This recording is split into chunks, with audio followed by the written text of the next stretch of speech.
Bonsoir à tous, bienvenue de Patriote. Ça commence un peu en catimini pour ceux qui nous regardent sur le live. C'est pas grave, c'est juste un petit problème technique. En tout cas, bonsoir à vous. Ce soir, on est avec Francesco Condemi, c'est le retour. Salut Francesco. Donc on va présenter un petit peu le documentaire qu'on va voir. Une soirée ambiance dossier de l'écran. Pour ceux qui s'en rappellent, c'est-à-dire on va regarder un documentaire, puis ensuite on revient pour le commenter et aussi évoquer l'actualité parce que forcément, il y a tellement de sujets en ce moment. Ce documentaire. En fait, ça s'appelle Le Dernier Voyage. Le dernier voyage de l'Albatros. Qui est donc un patrouilleur des terres antarctiques et australes françaises. Ouais. Donc c'est le patrouilleur mythique, hein, c'était vraiment dans la marine, tout le monde le connaît. C'est un bateau qui fait de Mayotte jusqu'à Hollande, c'est-à-dire grosso modo le cercle polaire antarctique. Donc c'est un bateau qui on lève la clim et met le chauffage en un jour, en 24 heures. Et c'est un bateau, bon, vous le verrez, qui est vraiment un bateau mythique de la marine française.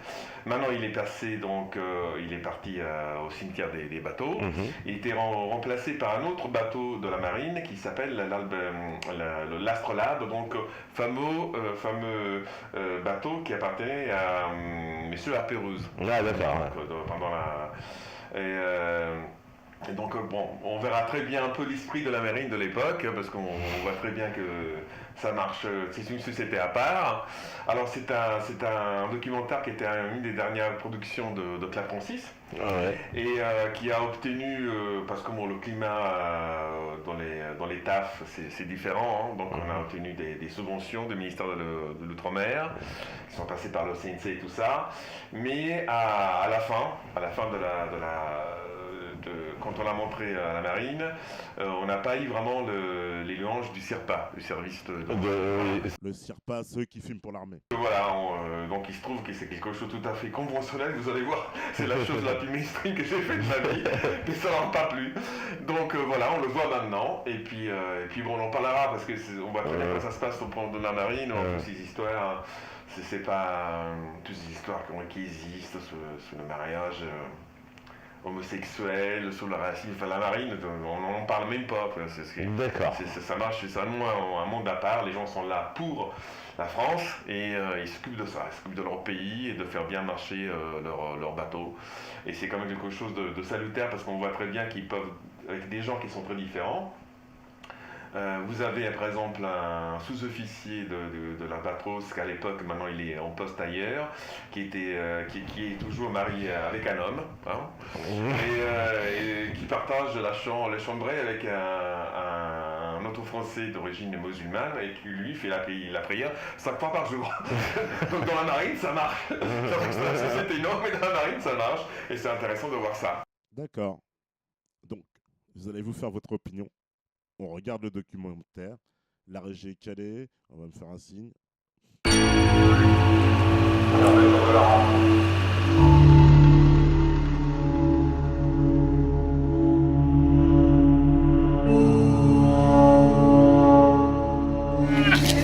Monsieur, il attend.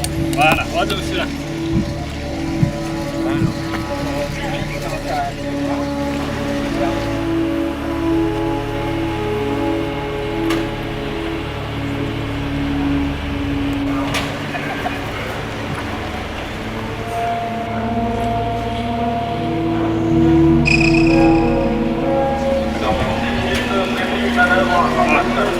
J'y vais. Ah oui.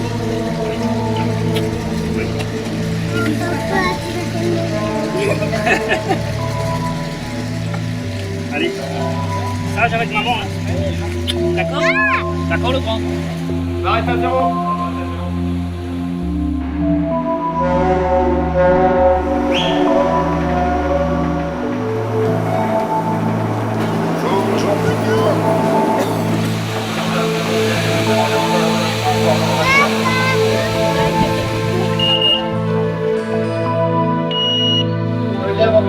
Bon, normal, je repasse en photo.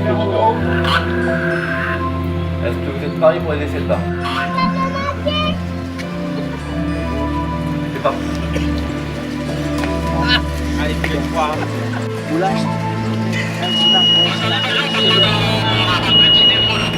Recule, on attend.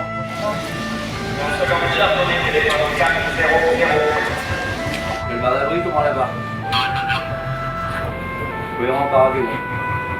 Allez, on fait une comparaison gyro. Attention, top comparaison gyro.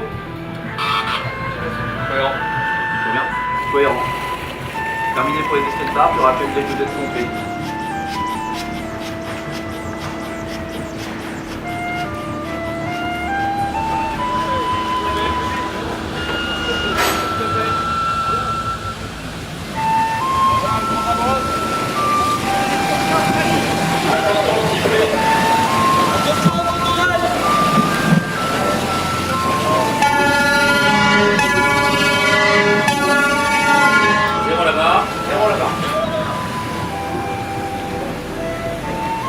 Barrette à 0.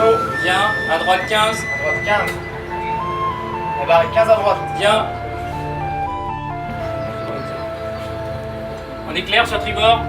Une embarcation. La barrette à 0. On donne un coup de klaxon. À droite toute. On dit souvent là, pour les marins qui passent à bord de ce bateau, et parfois c'est des marins qui ont 30-35 ans de marine pour les plus anciens, s'ils ne devaient retenir qu'un seul bateau, ça serait celui-ci. C'est un bateau qui est unique en son genre. Alors, ce qui est particulier sur ce bateau, c'est que c'est aujourd'hui un bâtiment militaire, mais qui est à sa deuxième vie, puisque c'est le plus vieux bâtiment gris de la marine. Il a connu une première exploitation comme grand bâtiment de pêche pendant 16-17 ans, avant d'être racheté par la Marine nationale, de connaître certaines modifications pour le transformer en patrouilleur austral. Un bateau apte à affronter les mers parfois démontées des 40e rugissants et des 50e hurlants.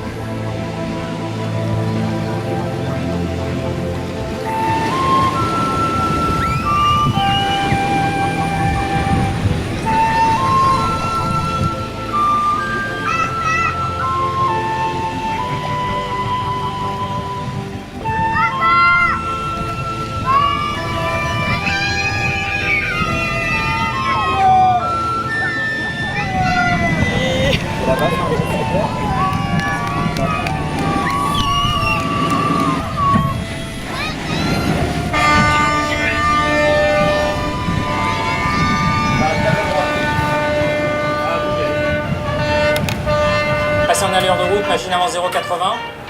Passer en allure de route, machine avant 0,80, la machine est réglée avant 0,80. Bien. Rompre du poste de manœuvre générale. Rompre du poste de manœuvre générale. Rompre pour les équipes de navigation en euro serré. Abri, écoute. La demi-bordée à fois au poste de navigation. Le calbar d'abri. Calbar, vous pouvez rompre. En route 250. Là.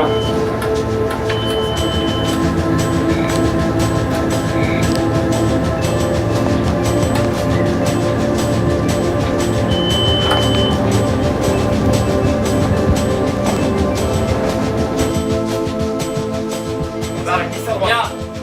0 la barre. 0 la barre. À gauche 10.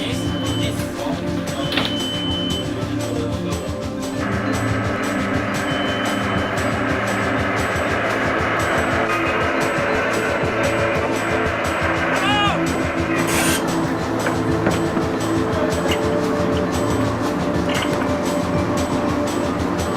En route 283. 253.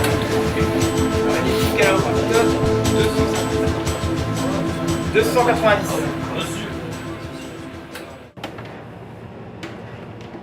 Voilà le sauté de kangourou. Là, j'espère que c'est décongelé. Pour ce midi, pour le repas. Ça, c'est une sauce barbecue qui va aller avec le filet mignon de ce midi. Et les gratins de pommes de terre.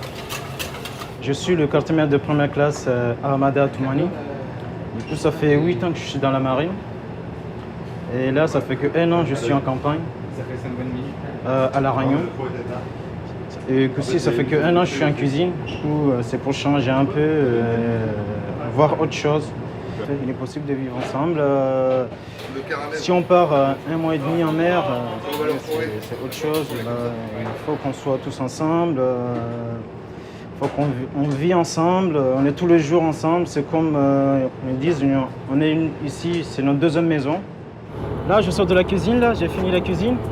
Donc aujourd'hui, je m'occupe pour faire un entraînement de tir. Il faut qu'on s'entraîne un petit peu pour faire la capacité pour l'arme. Je vais tirer avec une 17, 12 mm, un calibre. Là, j'ai 50 coups à passer. Du coup, aujourd'hui, c'est entraînement à fond. Tribord, par manœuvrer pour tir de second, tribord 45, alerte. Alerte. Toi connu. Alerte. Lance effectué. Tribord pour un tribord 50, 50. Tir au but, tribord 50. Cessez le feu, tu reviens dans l'axe. Dans l'axe. Je les ai eu ou pas, non? Tu l'as touché. Tu as touché le rouge. Ah ouais. Je suis musulman. Par jour, j'ai 5 prières à faire. En fonction de mon boulot, en fonction de l'exercice du bord. Si j'ai pas le temps le matin, l'après-midi pour le faire, la prière, le soir, si j'ai le temps, avant d'aller me coucher, je rattrape la prière que j'ai pas fait.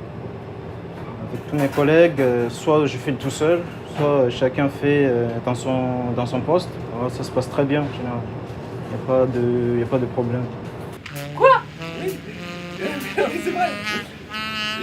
Non mais au niveau des stéréotypes, c'est quand même incroyable. Vous voulez dire qu'on a un cocu à bord? Non, cocu, je sais pas. Ouais, non mais là, en tout cas pas avec moi, mais non mais attendez, vous voulez dire polygame? Je m'appelle Ria Zakoun, j'ai 37 ans, je suis capitaine de frégate et je suis le commandant de l'Albatros. Donc je suis ingénieur de l'école navale et de Supélec et depuis 2 ans je suis breveté de l'école de guerre. Attendez, on reprend à zéro. D'accord. On n'est pas au bon parce que j'ai vu sa femme et ses 2 petites filles. Oui, ça veut rien dire. Ça veut rien dire. Ouais, enfin bon, a priori, disons qu'il est bisexuel. Par contre, les graphiques, il est bi. Ouais, mais donc bon, de chambre. Oui, d'accord. Vous êtes marié avec Alain? Oui, mais ça on le sait. D'ailleurs, moi je lui ai souhaité, je lui ai dit félicitations pour le mariage. On est un équipage, et l'esprit d'équipage, c'est ça. C'est une osmose entre tout le monde pour pouvoir faire les missions et puis vivre ensemble pendant 2 mois.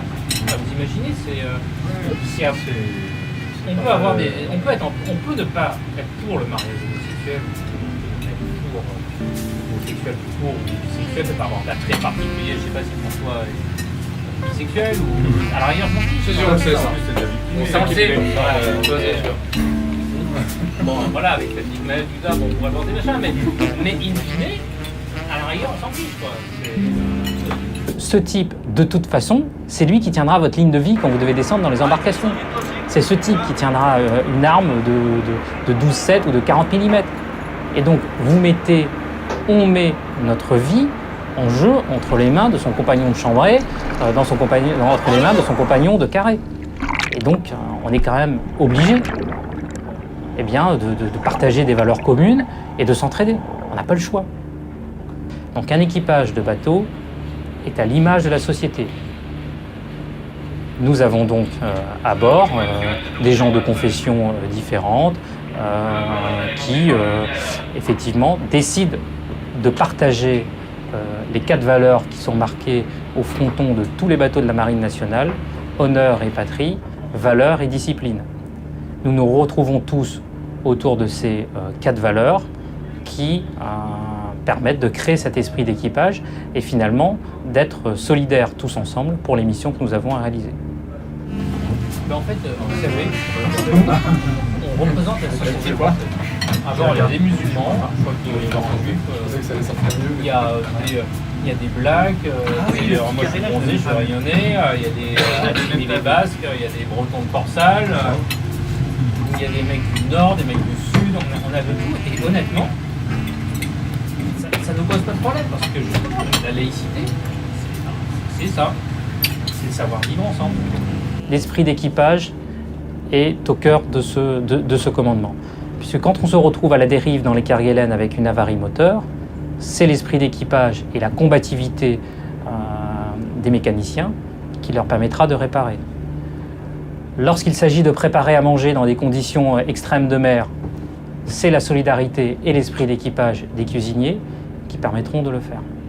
Et donc au-delà de la compétence que nous pouvons toujours augmenter par l'entraînement continu et la rentabilisation de chaque heure que nous passons à la mer, eh bien, nous nous attachons, les différents représentants de catégorie et moi-même, à maintenir cet esprit d'équipage. Non, effectivement, je suis marié à un homme, mais ça, après, ça reste du domaine privé.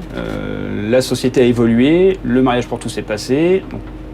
Et la chose primordiale, en fait, c'est qu'à bord, on est là pour accomplir une mission, un travail. On est un équipage et en fait, tout ce qui reste du domaine privé reste à quai lorsqu'on part en mission.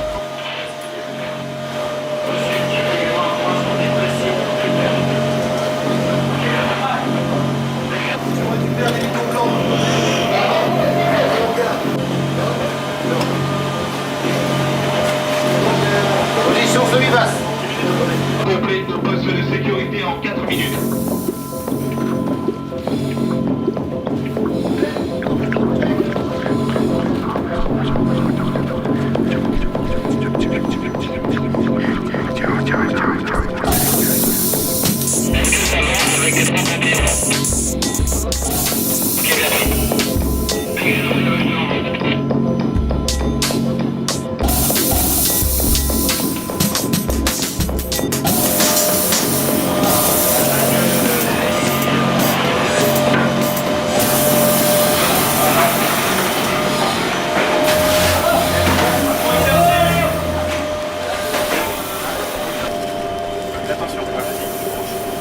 Alors, pour la SAT. Ça tombe toujours tout ça, il n'y aura pas de quoi ça.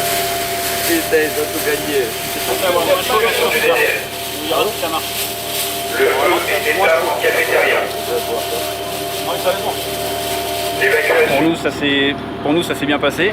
C'est des gestes qu'on répète régulièrement, mais le fait de répéter en fait nous permet d'avoir des automatismes. Le jour où ça arrivera pour de vrai, il n'y aura aucune surprise et on ne fera qu'appliquer des choses connues et assimilées. Oh François, ma maman. Oh non. Mais elle ne sait pas. À Noël, vous imaginez, le coming out à Noël, François arrive de la Réunion, il arrive et dit maman, je suis bisexuel.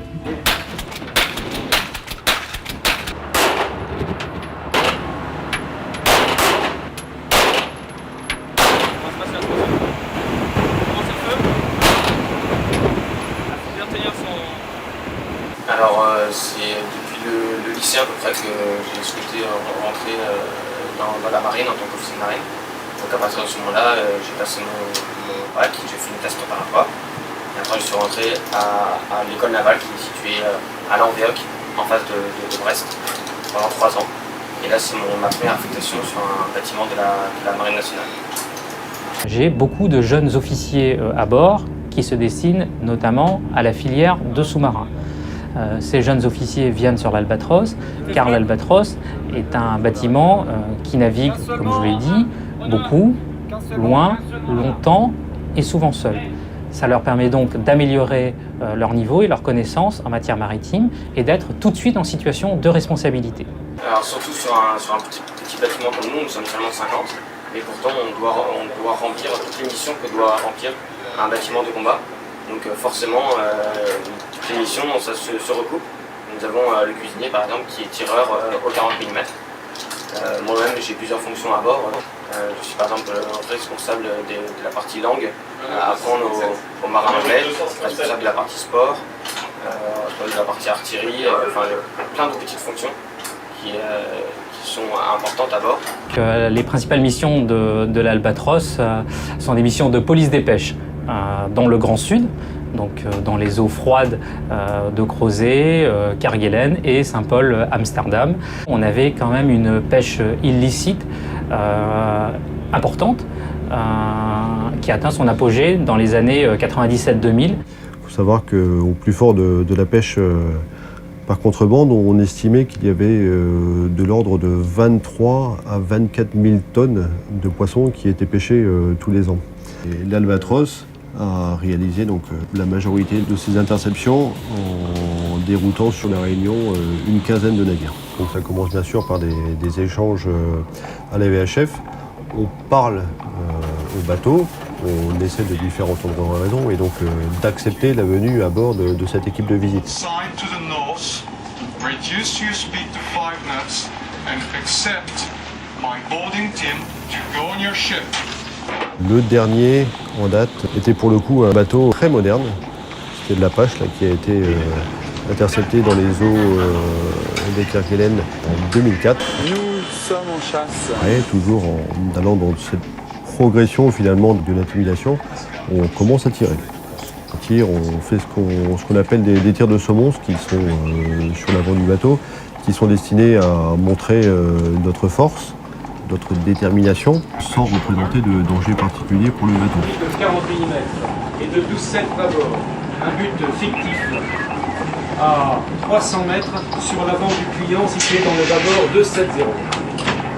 Monsieur le directeur, 40 mm en garde sur un but fictif situé 300 mètres sur l'avant du client. 4, 3, 2, 1, fire! Apache, this is a French warship. That was a warning shot. My course to the north and you receive your boarding. L'Apache qui a été arraisonné, réquisitionné par l'État français et qui est devenu aujourd'hui un patrouilleur de la marine, un patrouilleur basé à La Réunion, c'est le Malin.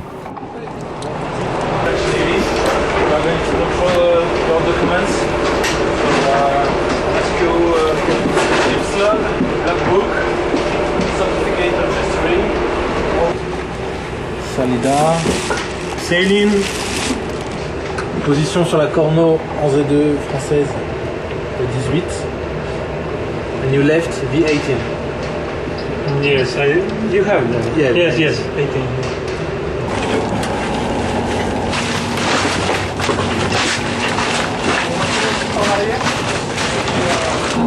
Donc on ouvre un petit peu, ouais, on ouvre les paquets de poissons, ce sont des queues d'égine. Ça c'est un paquet numéro combien 16. 7. Voilà, donc là ici on a quasiment 13 tonnes de légine juste ici. So I have to wear you that you are the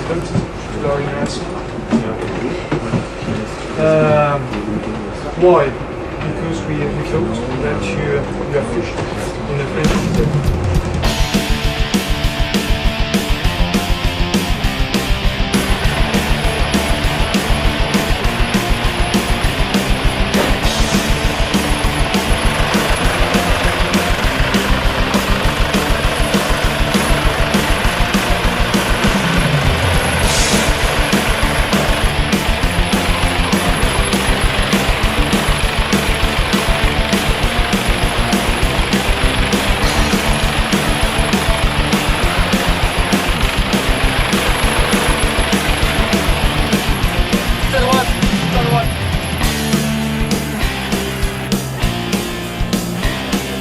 Machine régulière rien deux. Machine régulière rien deux.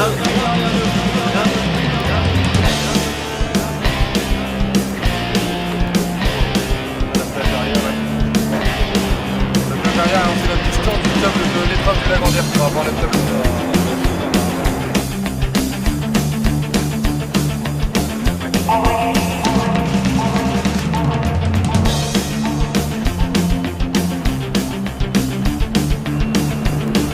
Laissez sur l'avant. T'es obligé de passer par l'intérieur.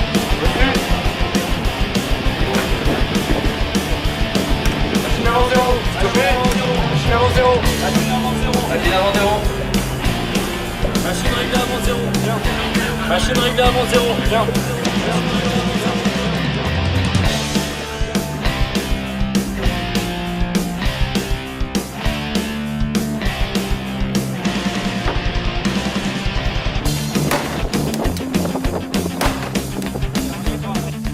L'Albatros, c'est un bateau mythique dans la marine. Quand on dit à quelqu'un « j'ai navigué sur l'Albatros », la personne en face, si elle est marin, elle vous répondra « voilà un vrai marin ».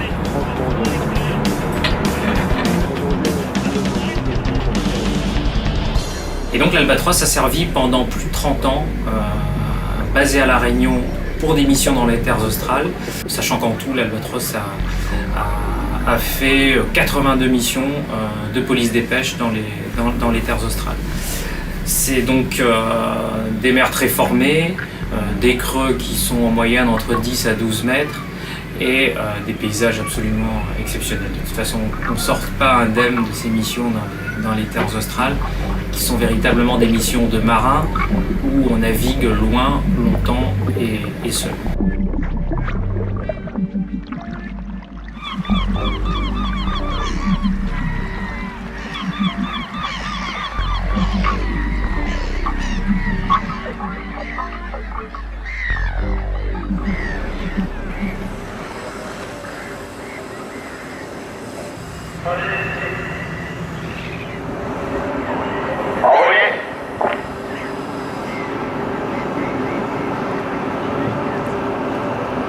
Je te propose d'y aller. Oui.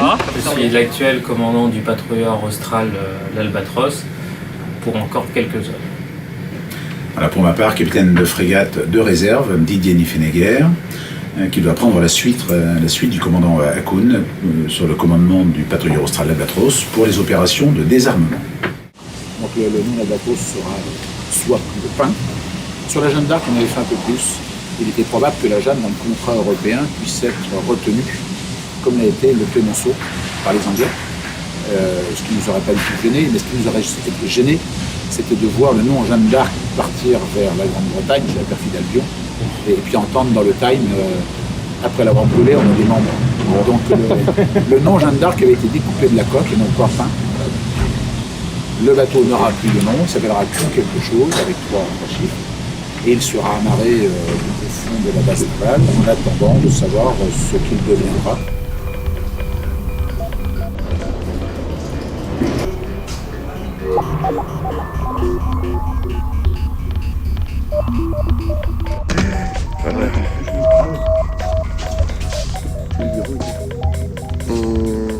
Effectivement, quand on partait en mer, c'était un petit peu notre maison. Ça... J'arrive pas à décrire, c'est un petit peu de mélancolie, je sais pas. Après, bon, les choses changent. Hein. Maintenant, j'ai un nouveau bureau qui est beaucoup plus grand dans une unité à terre, donc c'est plus agréable, effectivement. Mais il bouge moins, donc voilà, c'était... Après, voilà, j'arrive pas à dire exactement ce que ça me fait comme sentiment. Demain aura lieu la dernière cérémonie des couleurs, et qu'à l'issue de cette dernière cérémonie des couleurs, l'Albatros ne sera plus. Il ne sera plus bateau, il sera coque. Il aura toujours la même forme, mais il sera devenu une coque. Donc administrativement parlant, il ne sera plus un bâtiment militaire, il sera retiré définitivement du service actif. Envoyez!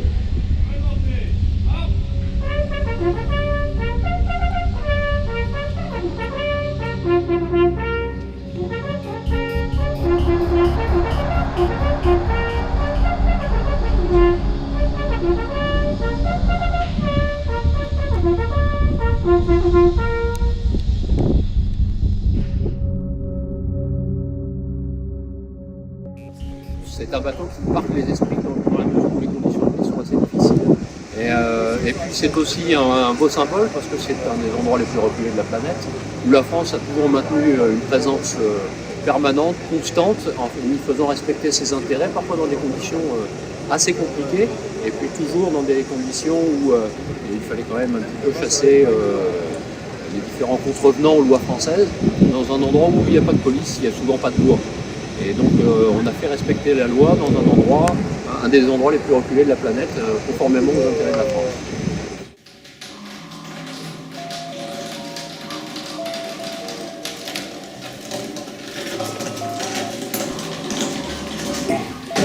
Et là, le dernier élément que nous avons récupéré, c'est la cloche du patrouilleur Albatros.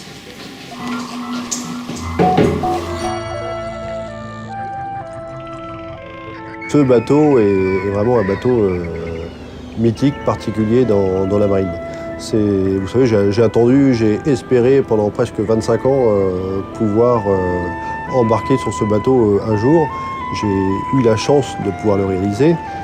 Ce bateau est particulier et probablement dans 40 ans, quand mes jambes ne pourront plus me porter, il gardera une place bien particulière dans mes souvenirs de vieux marins.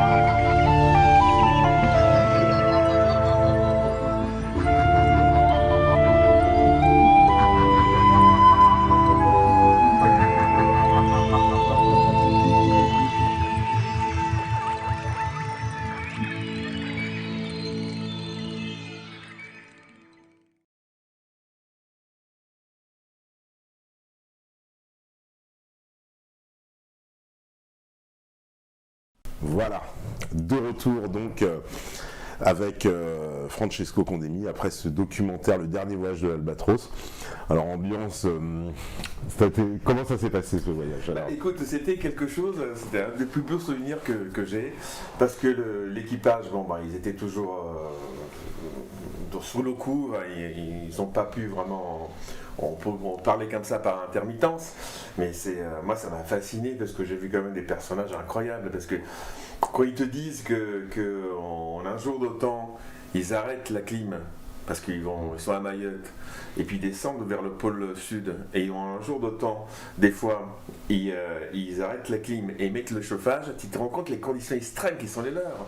Ils passent de plus 50 à Mayotte, c'est ça, à moins 40 à Kerguelen, donc c'est quand même quelque chose de... Puis ils voient des endroits que seulement quelques scientifiques très particuliers peuvent voir, et puis c'est un monde à part, hein, on te l'a dit dans le documentaire, c'est tous les marins, qu'ils soient militaires ou pas, quand ils lui disent j'étais sur l'Albatros, ils te cherchent pas des noises. Là on a un marin, quoi, c'est clair. Les types ils font une vie. Moi je suis parti quelques jours avec eux en mer, il y a des moments parce que les conditions sont... quand même. Les conditions sont difficiles quand même. C'est pas évident quoi. C'est des types qui volent pas leur sol. Hein. Ils bossent vraiment, et puis bon, je sais pas si ça va susciter des vocations parce que bon, c'est quand même une vie tout à fait. C'est difficile à concilier avec la vie de famille, donc il faut aussi avoir un background une arrière qui se tient, mais c'est quand même des types que voilà,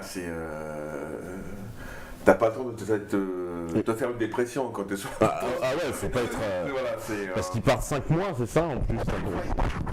C'est des grandes missions, c'est ça. Ouais. Parce qu'ils font donc... on rappelle, ils sont toute la zone donc, de Mayotte, pour ceux qui voient, qui est dans l'océan Indien. Et puis... l'équateur. Voilà, et puis...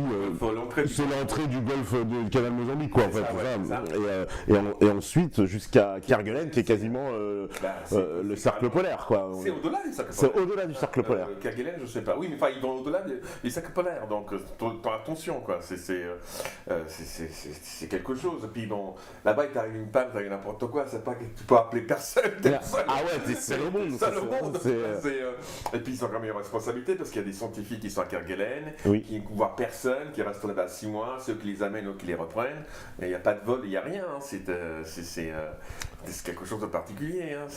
Ouais, parce qu'en plus, ça maintient donc cette présence de la France dans cette région. Très importante. Très importante. Bon, il faut d'abord savoir que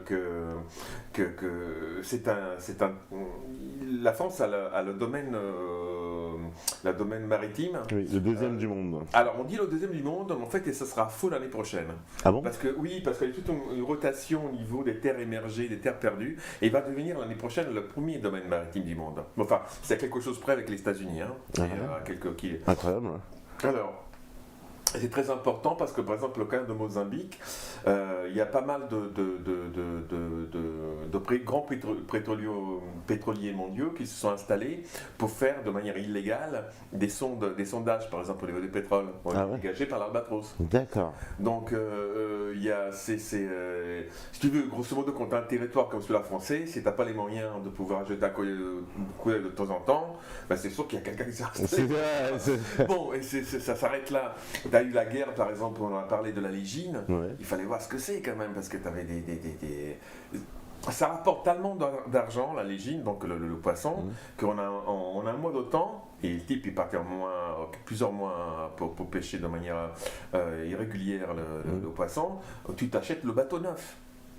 Donc tu vois, c'est des marchandises qui coûtent très cher. Si je ne me trompe, mais je crois que le dernier bateau qui a été coulé par l'armée française, c'est l'Albatros qui l'a coulé. D'accord.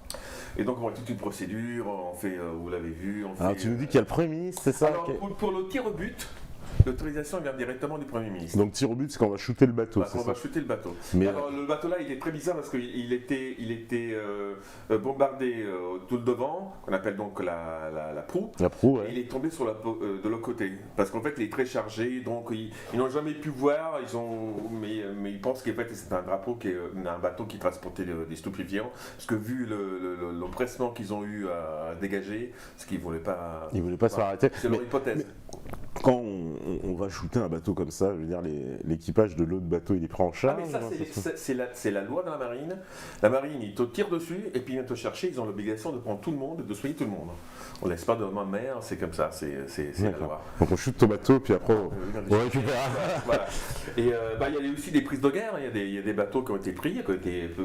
Alors donc quand le bateau est pris, tu me dis il est vendu, c'est ça? On revend le bateau. C'est tout à fait légal.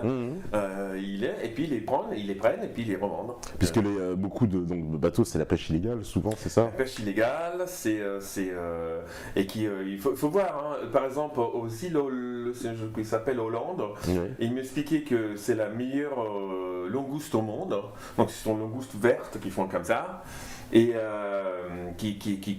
les grands restaurants de recherche, ça coûte une fortune. Et alors, c'est la grosse blague là-bas, c'est qu'eux, ils sont contents et puis ils ramènent beaucoup de viande. Voilà, il y avait du Congo, de viande de porc, de viande de ça. Parce qu'au bout d'un moment, j'ai dit, ah oui, par contre, au bout d'une semaine, cette merde de langouste, on en a marre. Tu vois, une fois, t'es ravi. Moi, ça ne mangerai jamais de ma vie, c'est pas dans mes budgets, j'en sais rien. Mais par contre, ils en mangent, mais ils en ont marre. Tu vois, et ils ont le droit de pêcher, hein. C'est des eaux territoriales françaises, c'est un bâton de l'État, donc ils pêchent avec une autorisation, parce qu'il faut qu'ils comptent les langoustes qui pêchent. Attention, tout est noté. C'est pas des pirates avec un drapeau français, hein. C'est des personnes. Voilà, c'est comme ça. Et l'ambiance entre l'équipage, les marins. Attends, moi, j'ai eu l'impression, quand j'étais là-bas, d'assister à la mise en route d'un corps multiple. Tu sais, ils sont là-bas, ils se prennent, il y a la chaîne, etc. et tout, il y a le type qui a une cigarette dans la bouche, mais qui voit que ça le dérange, et t'as le camarade qui s'en aperçoit, qui prend la cigarette, qui la pose, etc. et tout, puis il la prend, il la remet. T'as l'impression d'avoir un corps collectif, tu vois. C'est des gens qui se connaissent bien, qui s'apprécient, donc qui s'apprécient moins, mais alors, c'est là que je me dis, c'est quand même incroyable cette histoire d'islam, pas islam, machin, les noirs, les pas noirs. Je me dis, mais là, ça marche impeccablement. Et t'as même pas une remarque. Hein. Mais peut-être parce que, alors c'est pas parce que la situation, parce que t'es quand même dans une espèce d'alerte permanente sur un bateau. Oui, voilà. De toute façon, c'est t'as pas intérêt à trop t'embrouiller avec tout le monde. Voilà, c'est une question de survie. Ouais, voilà. Donc, mais bon, tu vois, c'est après l'autre, tu vois, il peut te dire, c'est très tout, quelle idée de se marier avec un homme, mais il fera pas la remarque publiquement, tu vois, c'est sa vie, c'est très tout. Bon. Voilà. Donc tout le monde est très respectueux. Ça, c'est quelque chose de. C'est même pas tellement qu'ils sont respectueux, c'est vraiment quand on était en messe des officiers, on parlait. Oui. On parlait des sujets qu'on parlait, il y avait le mariage gay, voilà. Monsieur Paquet par exemple est très opposé à ça, c'est très tout. Bon, lui était catholique, plutôt Nicolas du Chardonnay, tu vois, et tout, et puis il passait la parole, l'officier très tout, musulman, je dis mais quand même il y a un truc, c'est pas, bon lui il utilisait l'expression très galvaudée, vivre ensemble. Alors moi je voulais pas faire la publicité de Vivre Ensemble parce que je sais que les docteurs ils ont emmerdé la fois que je suis passé, mais c'est vrai que bon, force est de constater que ça peut exister. Est-ce que ça peut exister sans discipline militaire? J'en sais rien. Mais en fait, eh bien, c'était... Et puis, c'est des gens capables. Hein. Ils font quand même des choses qui demandent une concentration et un investissement qui est total. Hein. Sinon, ça ne marche pas. Hein. D'ailleurs, les officiers, ils ont une sacrée formation pour rentrer dedans. Oui, mais tu l'as vu, le commandant Hakoun, donc Supélec, école de la marine, école de guerre, enfin bon, c'est quand même plusieurs années d'études. Hein. Mais c'est un peu comme un sacerdoce, travailler sur un bateau comme ça. Dans la marine, il faut être... Je pense que c'est pas donné à tout le monde. Oui, c'est ça. Parce que... Moi, je pense par exemple que un des camarades, donc, parce qu'on était basé à l'époque à l'île de la Réunion, a été en contact avec eux pour pouvoir aller en Kerguelen, parce qu'ils voulaient voir les choses. Et puis finalement, l'idée de faire 5 semaines aller, 5 semaines retour, plus une semaine de mission là-bas, quand on m'a posé la question à moi, qu'est-ce que t'en penses?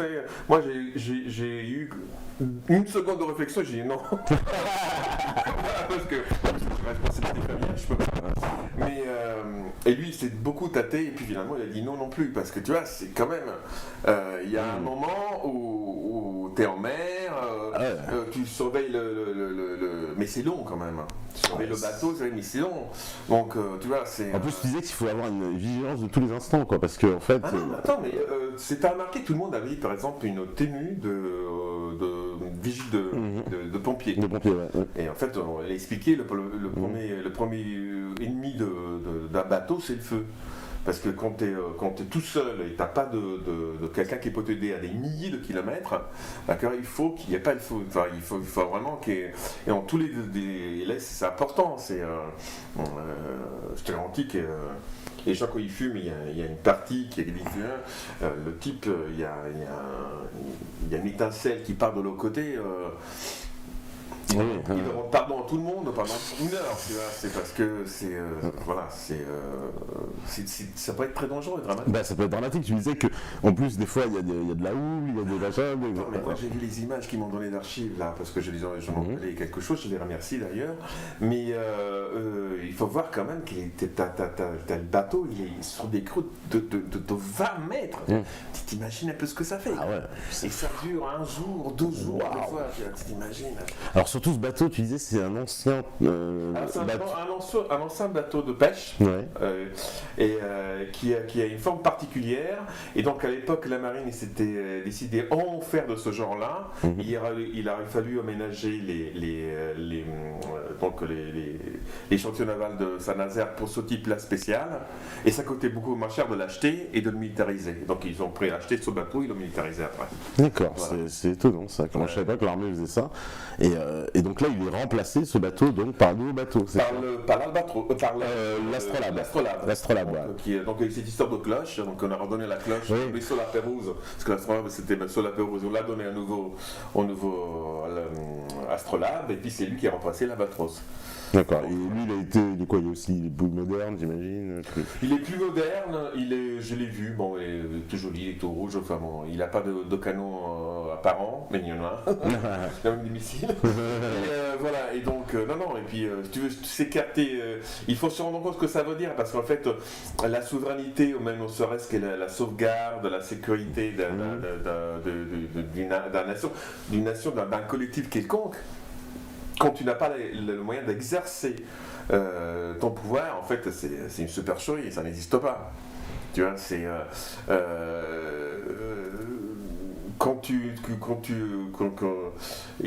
il m'expliquait par exemple de la technique qu'ils avaient les Chinois pour coloniser une partie des Comores françaises, c'est qu'il y a plein de cailloux autour de Mayotte, etc. Et donc ils envoient des Africains, et puis quand l'Albatros arrive là-bas, qu'est-ce que tu veux qu'ils fassent? Il va pas leur tirer dessus, tu vois, c'est des civils. Et donc, ils ont dû quand même essayer d'avoir des explications avec les gens là-bas pour que les choses se passent comme ça. Parce qu'une fois qu'ils sont installés, qu'est-ce que tu veux faire après? Tu vas pas prendre les gens, les jeter à la mer. Donc, c'est un boulot, c'est un travail qui est... Et le préfet maritime, qui donc tient une énorme zone maritime qui est de 20 millions de mètres carrés, si je me trompe, quelque chose comme ça. Mais dedans, il y a des... C'est-à-dire, je sais pas comment de fois la fois. Voilà. Ouais. Et donc, ça demande un investissement important. Ah ouais, bon. Parce qu'il faut avoir les moyens, parce que c'est vrai qu'entre Mayotte et Kerguelen, il y a une sacrée distance. Hein, c'est ce que tu vois, cet hémisphère maintenant. Mais enfin, les 20 millions de kilomètres carrés, c'est tout sur toute la planète. Et tu as cette année, c'est une année cruciale pour la refonte de la marine française. Je crois qu'il y a déjà eu un sous-marin nucléaire d'attaque qui a été livré à la marine. Et il va y avoir pas mal de remplacements au niveau des bâtiments. C'est une année... voilà. Après, c'est encore une fois, ça dépend des caractères, tout ça. Il faut pas prendre ces gens-là pour des... le type qui te dit que, très modestement, Supélec, l'école de la marine, école de guerre, c'est... Bon, c'est du niveau. C'est du niveau. C'est du niveau. C'est pas des... Et même quand tu trouves un simple cuisinier ou soudeur, oui, mais il est soudeur, mais il te fait des soudures à 80 mètres sous l'eau. Ah ouais, d'accord. Bon, voilà, c'est pas des tocards. Hein. Ouais, parce qu'il y a même un hélicoptère. Oui, mais tout arrive en même temps. C'était la zone, donc à l'île de la Réunion, la marine est dans la ville du port. Ça s'appelle le port, et tu as tout qui arrive, voilà, c'est donc le préfet avec le détachement de la marine là-bas qui décide de la sécurité. C'est important pour une île, hein. Donc c'est quelque chose de vital même.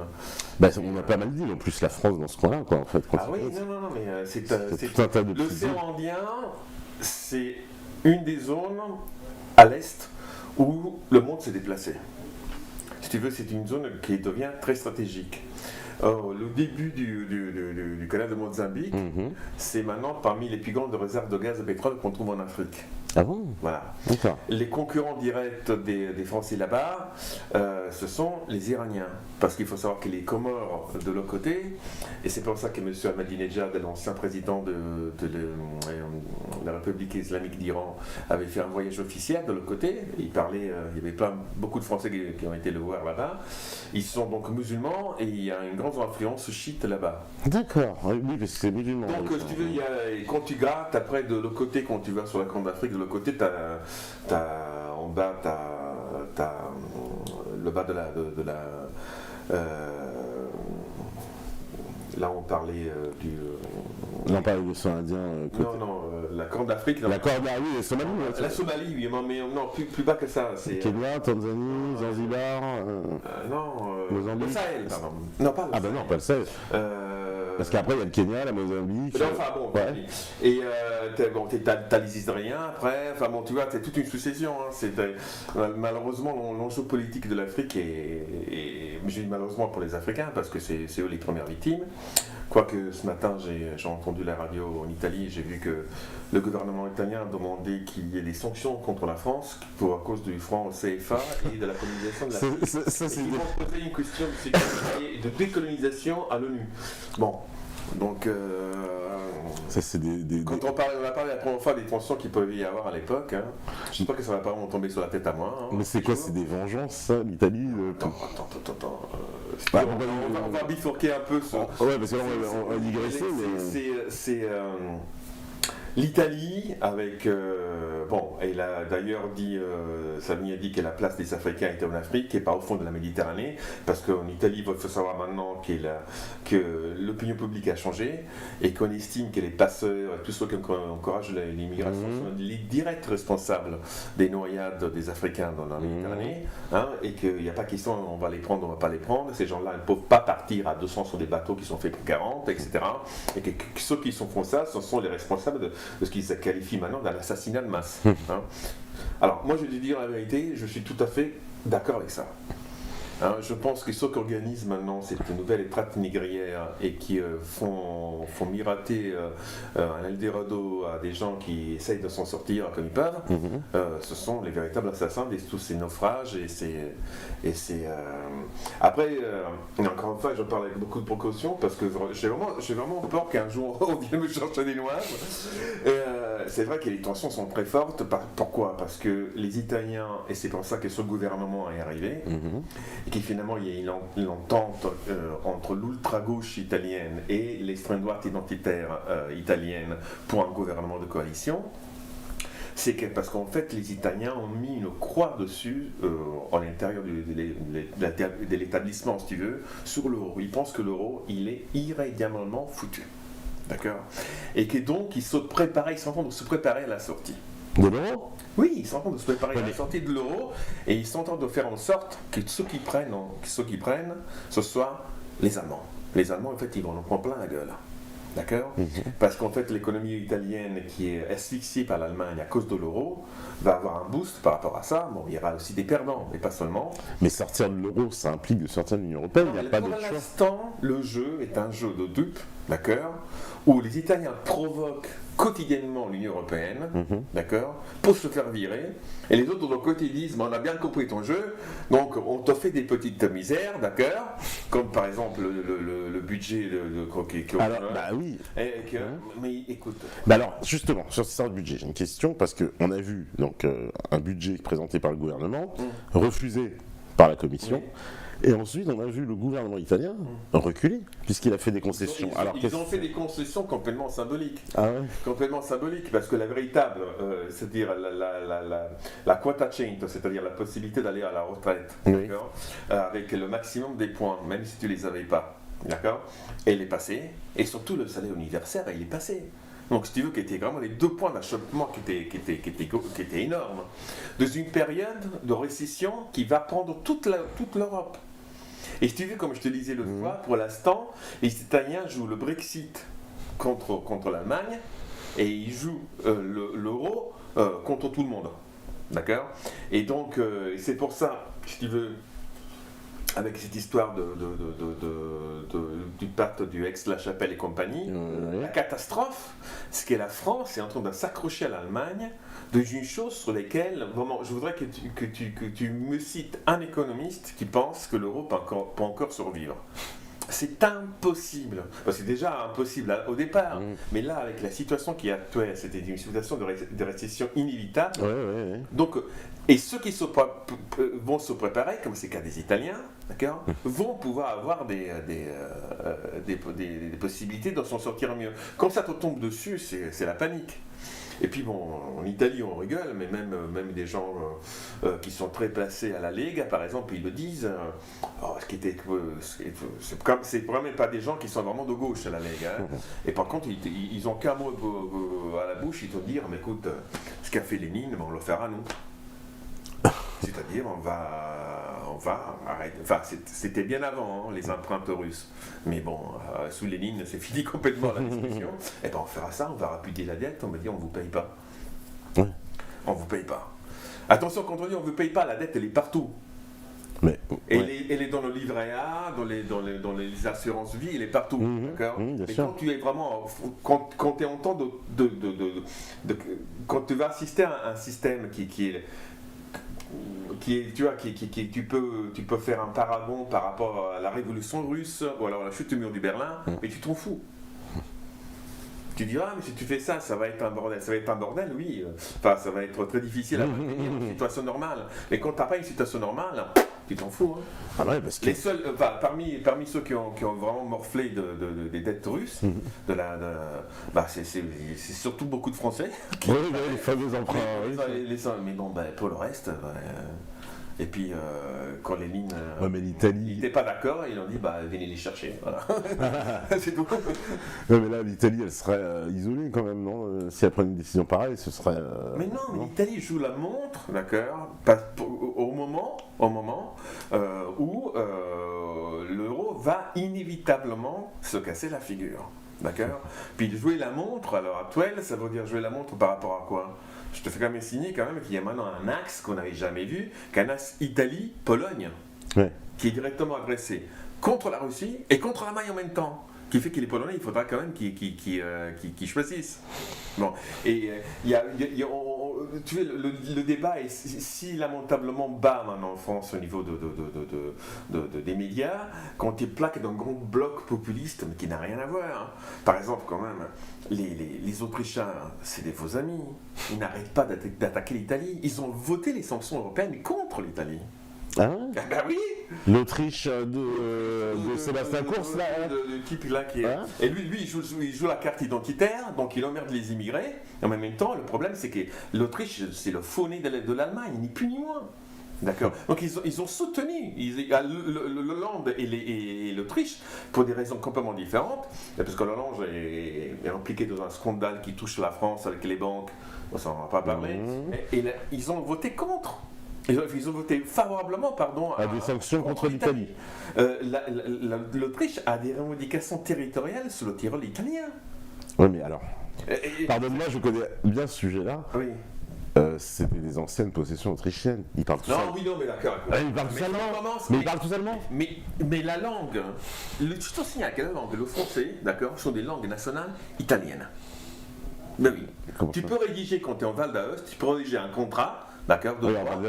Oui, c'est des. Oui. Et le Tyrol italien, oui. Alors, ça commence comme ça, mon vieux. C'est comment il faut faire. Ah, mais je fais mon avocat Trieste, moi je me rappelle quand j'étais petit, il y avait une zone A, une zone B, et il y avait des trottoirs dans lesquels tu étais. D'un côté, tu étais en Yougoslavie, de l'autre côté, tu étais en Italie. Mais si tu commences à gratter comme ça de ce côté-là, il ne faut pas mettre en cause les frontières européennes, parce que sinon, on n'a pas fini. Oui, après, les mecs là-bas, je me rappelle une fois, mais je te garantis, hein. J'avais été là-bas une fois et j'ai vu des bars où c'était marqué interdit aux chiens aux Italiens. Donc je sais très bien que je n'étais pas bien. En Autriche ? Non, dans le Tyrol. Ah, dans le Tyrol, au-dessus de Trento. Oui, bah oui, parce que c'est que des communautés. C'est des communautés d'Autrichiens. Non, mais ils sont là-bas, il faut. Tu vois, c'est des Tyroliens. Ils n'ont rien à faire avec l'Italie, mais d'accord. Il se trouve que les Italiens, ils ont gagné la guerre mondiale et puis la première, et donc c'est fini comme ça. Mais bon. Si tu commences à aller dans ce sens-là, et les Autrichiens ils le font.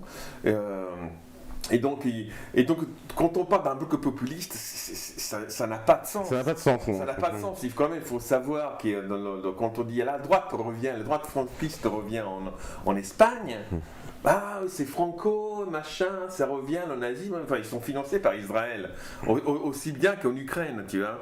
Voilà. Donc toutes ces choses-là, il faut faire très attention, parce que moi, je ne conteste pas du tout le fait que Primo Secteur et que le bataillon Azov sont des néo-nazis. Tout le monde, c'est officiel, d'accord.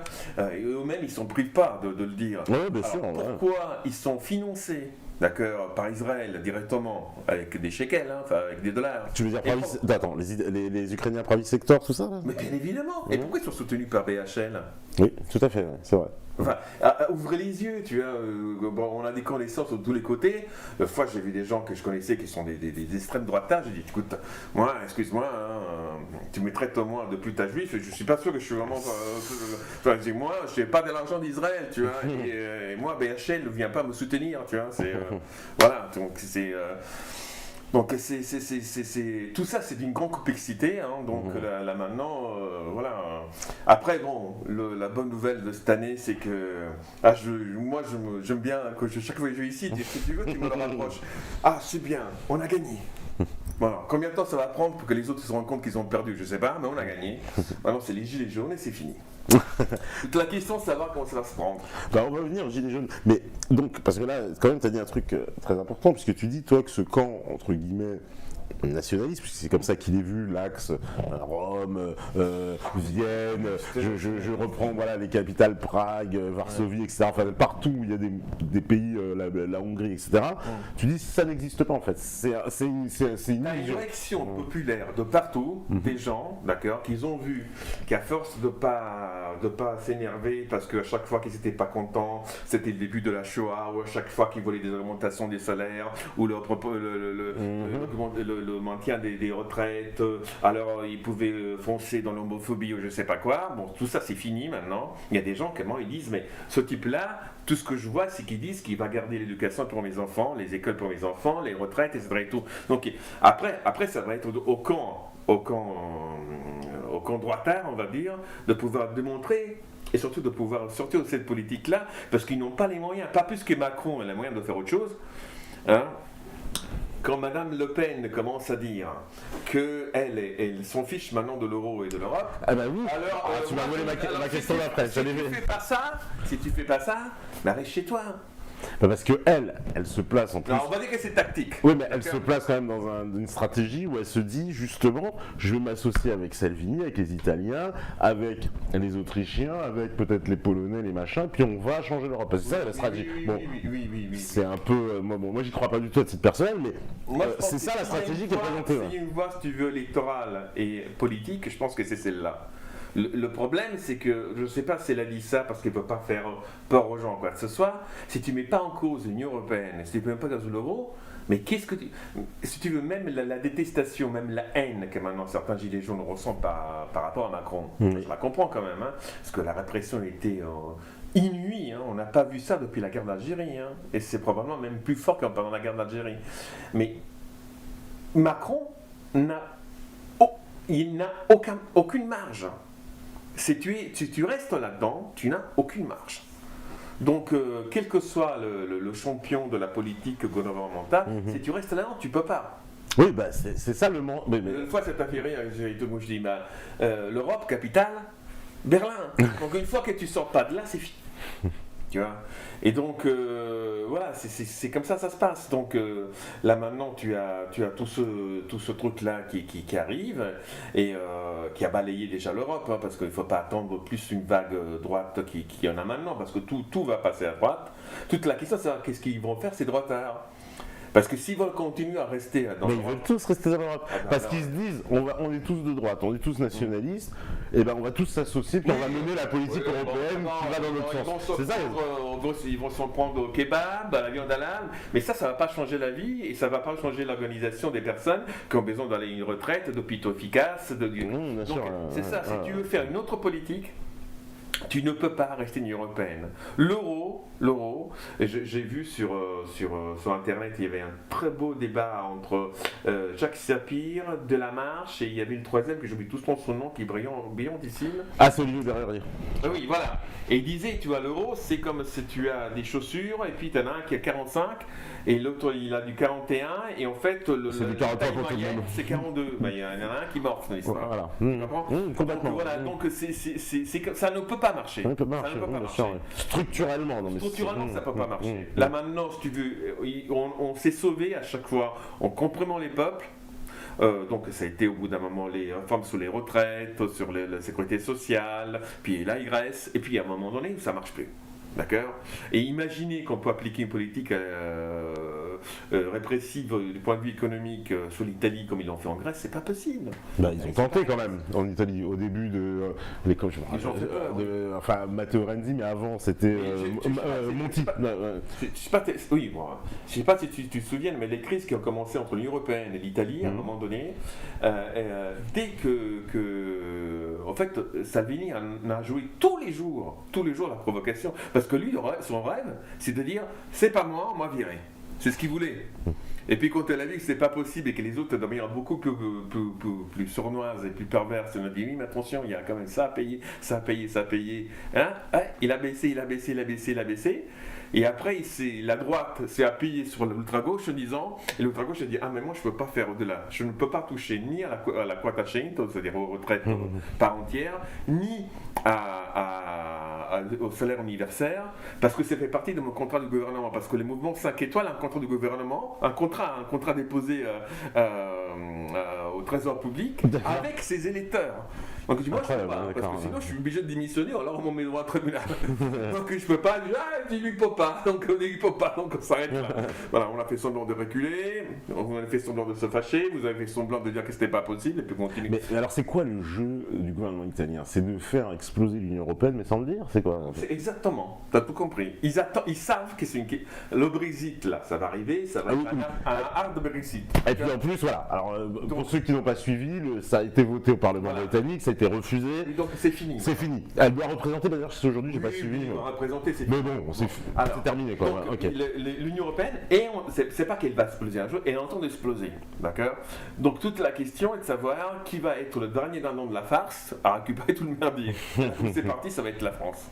Bon, donc, et surtout que la France, à l'heure actuelle, s'accroche tellement au moteur franco-allemand qu'il est prêt de mettre en jeu des parts essentielles de sa puissance. Ah bah, le traité d'Aix-la-Chapelle, la bombe, le nucléaire, le Conseil de sécurité maintenant qu'on va partager avec les Allemands. Ça va devenir une espèce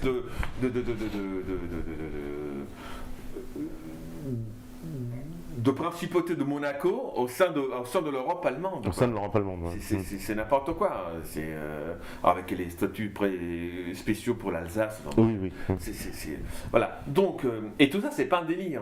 T'as une partie du camp mondialiste, et en France ils sont très forts, qui ont décidé qu'elles n'en avaient pas lâché par rapport à tout ce qui se passe à l'heure actuelle. Et si tu veux, la chose qui est dramatique là-dedans, c'est pendant que nous, on est en train de jouer comme ça, qu'est-ce qui se passe, qu'est-ce qui se passe pas, t'as de l'autre côté de la planète les Chinois qui sont tellement dégoûtés de nous qu'ils ont décidé que de toute façon ils se prendront même pas la peine de nous envahir économiquement, parce que de toute façon on est endettés, on est à la dérive, qu'eux ils marchent très bien parce qu'ils vont devenir le centre de l'Asie, ils le sont déjà, ils vont devenir officiellement, enfin de manière structurelle, et puis voilà, de temps en temps ils iront en France, ils vont regarder, ah tiens t'as vu le français là-bas, voilà, ils vont faire des safaris ici avec des gens qui sont comme ils disaient tirés une fois.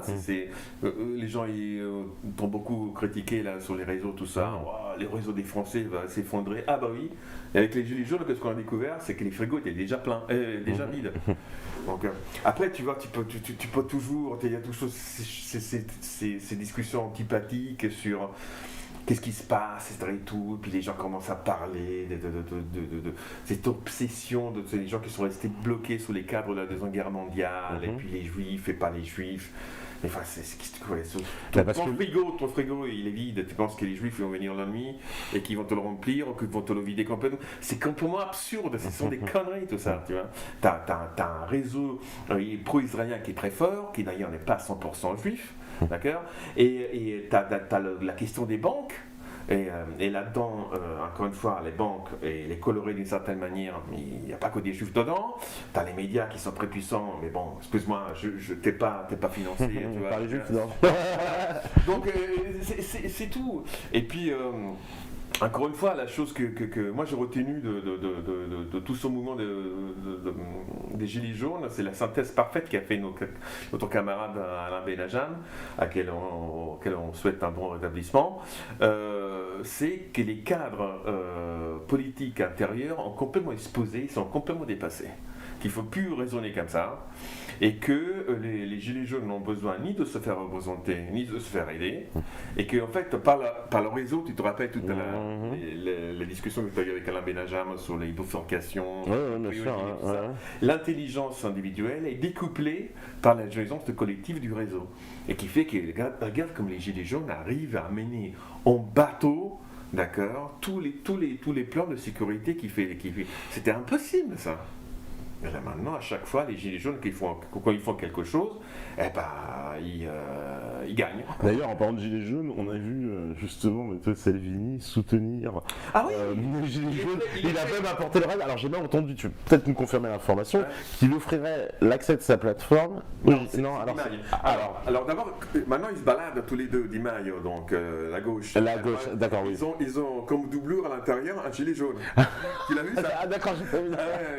Ils se font un plaisir quand ils arrivent dans les conférences de presse, dans les instances internationales, ils lèvent leur parka, ils montrent bien qu'il y a un gilet jaune, Alors, non, en fait, la plateforme Rousseau, ça s'appelle du nom du philosophe franco-suisse, et c'est ça qui a porté au pouvoir le mouvement 5 étoiles. C'est une plateforme qui comprend, je ne me rappelle pas combien de millions, là on parle de millions d'inscrits. Moi d'ailleurs, je suis adhérent des mouvements 5 étoiles, entre autres, j'adhère à tout ce que je peux. Et si tu veux, c'est elle qui participe de la discussion démocratique, qui établit, par exemple, voilà, on veut cette loi-là pour protéger l'huile d'olive italien.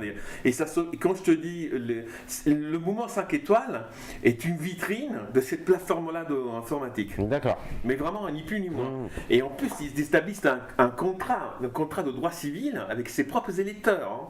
Donc, je veux dire, ils sont tenus, mais vraiment, ils sont vraiment tenus. Hein. Et donc, le 10 mai, donc le deuxième vice-premier ministre. On ne dit pas Premier ministre notamment, c'est pas grave. Premier ministre italien a ouvert donc aux Gilets jaunes sa propre plateforme en disant venez, on vous laisse en anglais, je ne sais pas comment ça se passera au niveau informatique, mais vous pouvez vous structurer. Je pense que les choses vont se faire. C'est ce que je sais moi, les choses vont se faire. Parce qu'Audrey dit à un moment donné, on n'a pas besoin de rien. Bon. En fait, les choses vont se faire. Parce que clairement, le gouvernement italien, quand il fait ça, il joue contre le gouvernement français. C'est quoi? C'est mais écoute, dès qu'ils sont arrivés au gouvernement, ils n'ont pas arrêté de critiquer l'Italie.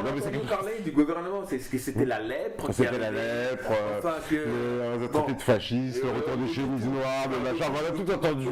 Donc, grosso modo, là, ils sont dans la merde, les types ils disent bon, bah écoute, sans te faire sans trop d'agiter, je vais pousser un peu en direction de la porte, et tiens, et puis, mais de toute façon, ils sont dans la merde. Et puis, si tu veux, les premières choses, là, ça va monter. J'ai vu qu'hier, il y avait Radisson qui a eu le courage, tout ce qu'on peut dire sur lui, d'inviter quand même quelqu'un qui était blessé. Ouais. La répression qui s'appelle sur les Gilets jaunes est inédite dans un pays démocratique.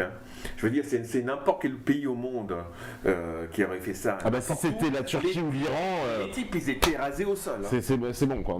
Voilà, donc, non, mais il y a plus d'une centaine de blessés graves. Un blessé grave, c'est les définitions des assurances. Le blessé grave, des gens qui perdent leur œil, on peut dire que c'est blessé grave. Ils n'ont plus de main ou machin. Donc, il y a plus de 2000 blessés en tout. On assiste à une répression qui si tu veux, on est dans la même situation que les Gilets jaunes étaient dans la même situation que quand les types revenaient du front pendant la Première Guerre mondiale, pendant les premiers 6 mois. C'est-à-dire qu'ils n'osaient pas parler parce que personne ne les croyait. Tu vois, et là maintenant, tout le monde se rend compte que c'est pas normal. J'ai vu que le média, la France Insoumise, ils ont fait un truc, comment il s'appelle, David Dufresne qui est venu, qui a fait une explication très gentille, mais bon, il a utilisé les mots qu'il faut, c'est que c'est du jamais vu, une répression pareille. Et t'en as d'autres qui voient, et en fait, ce n'est jamais vu depuis la guerre d'Algérie, on n'a pas connu c'est-à-dire là, ils ont lâché les fauves. Mais ça veut dire, ça signifie quoi? Ils ont peur, le gouvernement? C'est quoi? C'est qu'il ne reste que ça. Il ne reste que ça. Ça veut dire que si, donc là tu comprends les primes, tu comprends tout ça, et puis bon, au bout d'un moment, le problème c'est que... Moi j'hésite beaucoup à parler, parce qu'il y a des fois, ne serait-ce qu'en imaginant des scénarios que tu as dans ta tête et qui te dit, tu sais, tu crées là. Donc, moi je pense que cette histoire-là, dans la tête des autres, du pouvoir, je pense qu'il y a comme une tentation, tu sais, de jouer aux guerres des étoiles, d'un espèce, tu sais, des super-États qui va tout contrôler, qui va tout réprimer, tu vois. Ils n'ont aucune solution politique dans la tête. Ça les intéresse même pas. Oui, parce que pour le moment, enfin, je sais pas si tu fais cette analyse aussi, mais les réponses du gouvernement de Macron, elles sont pires qu'insuffisantes. Enfin, c'est pas des réponses. Mais personne n'y croit un instant. Il a fait son débat, mais son débat, c'est une opération de com', c'est pas un débat. Il était fini avant de commencer. Grosso modo, la chose qui se passe, c'est qu'ils sont dans la dénégation du changement. Il y a un changement. Le peuple français n'en veut plus. Tu vois, tu avais ce bel article qui avait sorti Thierry Messant sur le fait que la Syrie était le premier État à avoir résisté à l'impérialisme et au colonialisme, et d'avoir gagné, bien sûr grâce aux Russes aussi, d'accord. Et les Français sont le premier peuple à dire ça suffit. Et il ne faut pas oublier, si on revient en arrière sur les traditions révolutionnaires françaises, la Commune, 48, 1830, ces barricades-là, ça fait partie de la culture française. Et c'est pour ça que tous ces gens qui soient, quel que soit leur bord, qui essaient de diviser, d'accord. Pour moi, la France, c'est le drapeau de lys, c'est le drapeau rouge et c'est le drapeau tricolore. Les trois sont des drapeaux français qui ont failli d'ailleurs être votés au Parlement français pour devenir les drapeaux officiels, d'accord. Donc moi, tous ceux qui divisent le mouvement, d'accord, c'est eux que vous devez virer. C'est qui font voilà. Et là tu as un mouvement de fond qui est inexorable, qui ne veut pas s'arrêter. Et à chaque fois que le mouvement s'essouffle, il y a 2 fois plus de monde après. Donc il s'essouffle comme ça, continuez à vous souffler. Et moi j'étais quelques actes à Paris, mais j'ai vu aussi les Gilets jaunes à Chartres, je n'ai vu dans la Creuse à Guéret. À Guéret, une petite anecdote, tu vas sur un rond-point, ils ont fait des toilettes, et puis c'est pas, tu vois, c'est des ouvriers, c'est pas des petits étudiants. Comme ils voulaient faire un tout propre, parce qu'il y a hors de question qu'ils fassent pipi partout, et puis ils ont été chercher les égouts à 20 mètres, tu vois, donc ils ont tout à l'égout, en plein rond-point, tu vois, c'est là que tu vois, là, quand même, c'est fort. Et les gens se rendent compte, en fait, alors qu'avant, ils pouvaient penser qu'ils avaient mal compris, que c'était leur problème à eux. Maintenant, ils n'ont plus honte de dire oui, j'ai pas d'argent. Bien sûr, ouais. Ils n'ont plus honte de dire ça, et surtout ils se rendent compte qu'ils ne sont pas les seuls. Et surtout ils se rendent compte qu'ils n'ont pas besoin de prendre leur boîte de calmants, et que finalement c'est beaucoup mieux si je vais boire un coup avec les copains au rond-point. Ils sortent de leur solitude, de leur dépression. Oui, ça a recréé le lien social, ça c'est vrai. Ça c'est déjà une victoire énorme. Bon. Et surtout que moi j'ai tellement fantasmé dans ma vie qu'au bout d'un moment, jusqu'au dernier, même si je voyais ce que moi j'ai vu les premiers émeutes du 24 novembre sur les champs, j'ai dit putain les mecs ils ont mauvaise quand même. Parce qu'au bout d'un moment je me suis dit c'est des agents provocateurs. Puis quand j'ai vu l'auteur de la barricade, les types de moi, il y a un truc qui se passe, tu vois. Et si tu veux, je ne vois pas, hein, si je devais, c'est toujours un peu les exercices qu'on fait quand on est un professionnel de la politique, comme à Sciences Po par exemple. De dire voilà, qu'est-ce que tu penses de ça? Très bien. Maintenant, tu vas défendre la position contraire, d'accord? Et moi, j'essaie de faire ça. Et je ne vois pas comment le gouvernement, qui que ce soit, comment le système va s'en sortir. Je veux bien un peu mon fiche, hein. Moi je pense que c'est un véritable mouvement qui est un mouvement révolutionnaire. Je ne vois pas comment on va sortir de là. Tu vois, sans changement de régime alors. Dans la commune c'était facile, les Versaillais, les traîtres, ils ont appelé les Allemands pour venir liquider le peuple de Paris, ils les ont fait repartir. Mais là, qu'est-ce qu'ils vont faire? Ils vont pas appeler les Panzers.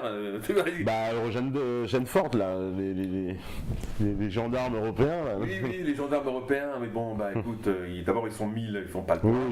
Et puis bon, soyons clairs quoi. Ils seront malvenus en plus. Je pense pas qu'ils sont malvenus, je pense que même en expérience dans la marine française, c'est un jour, il y a quelqu'un qui se ramène pour dire maintenant on va tuer vos enfants. Même dans la marine française, il va y avoir des gilets jaunes. Hein.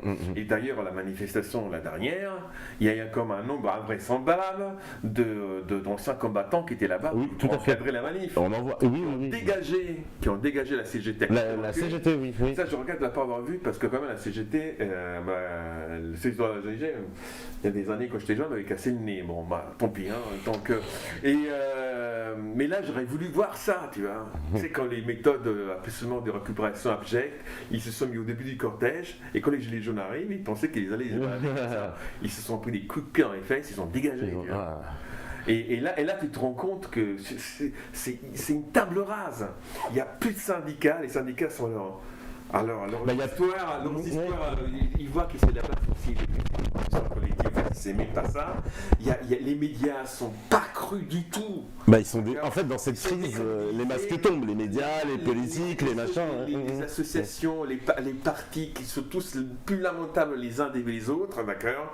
Bon, il y a le Front National est venu là-bas, le Rassemblement national, ils ont ramené Marion Maréchal Le Pen qui était là, juste les gilets jaunes, et puis bon, tu vois, c'est pas son milieu non plus, tu vois, on l'a plus vu, on les voit plus. Ouais, parce que j'ai même vu, c'est Louis Alliot qui semble tourner Kazakh et qui nous explique oui, il faut arrêter avec la chienlit, revenir. Donc, Et d'ailleurs, et la France insoumise qui sont bien d'accord, c'est un et tout, nanana, sauf que bon, la nouvelle France, comme il appelle Mélenchon, elle n'est pas là. Hein, donc tu le vois bien. Et le problème, c'est qu'encore une fois, si j'arrive à pouvoir un jour, tout le monde devrait poser mes questions, mais pourquoi vous avez fait cette alliance avec le Rassemblement national maintenant, alors vous auriez pu le faire il y a 20 ans, par exemple. Et de toute façon, ils ne la feront jamais. Ils la feront jamais. En France, ils la feront jamais. Ils sont dans une telle structure, vraiment. Moi, tu l'as vu, là, il y a eu un organe officiel de la CGT qui a critiqué Annie Laquaris, qui a fait beaucoup qui était un des personnages principaux de nos documentaires, donc à Clap 36, qui a été attaqué. Après, Martinez l'a appelé au téléphone pour s'excuser. En même temps, elle dit oui, non, j'ai travaillé avec Clap 36, je connaissais bien Béatrice Pignède, mais je ne les vois plus depuis 2005. J'ai quand même envoyé un message que j'ai rendu public à tout le monde, que le dernier film qu'on a fait ensemble avec Béatrice sur la 36 date de 2013, d'accord. Et tu vois, toute cette lâcheté là, qu'est-ce que l'on a à faire à un Icaris, enfin, c'est n'importe quoi, tu vois, c'est tout, mais il faut que tu sonnes neuf, on s'en fiche de tout ça, tu vois, Oui, parce que dans cette crise, on voit bien que les partis n'arrivent pas à donner de réponse, et les partis les plus mal à l'aise, j'ai l'impression que c'est les partis de gauche, qui sont, en France, ils sont mal à l'aise sur mais les c'est parce que tout le monde voit qu'en fait la gauche était morte bien avant qu'elle disparaisse, tu vois, parce que voilà, maintenant c'est fini, et si tu veux, la chose qui est vraiment visible à l'heure actuelle, c'est que les Français sont seuls. Tu sais ce qu'on disait tout le temps, tu vois. En plus, j'ai revu l'émission parce que je me suis dit, merde, je sais pas être un peu trop radical en disant, mais réveillez-vous les Français parce que sinon vous allez morfler, et je me dis, ah, ils nous ont écoutés. Et non, mais si tu veux, ce qui est évident, c'est ton mouvement qui est inexorable, va trouver au bout d'un moment une tradition politique, mais qui va être nouvelle, par les réseaux, par tout ça, qui va être nouvelle. Et à l'heure actuelle, je pense que même au MEDEF, il doit se dire, les gars, ça nous a déjà arrivé une fois, ce truc-là. C'était pendant le Front Populaire, et pendant le Front Populaire, on a dû lâcher beaucoup pour pas perdre complètement tout. D'accord. Et là, s'ils veulent s'en sortir, c'est ça.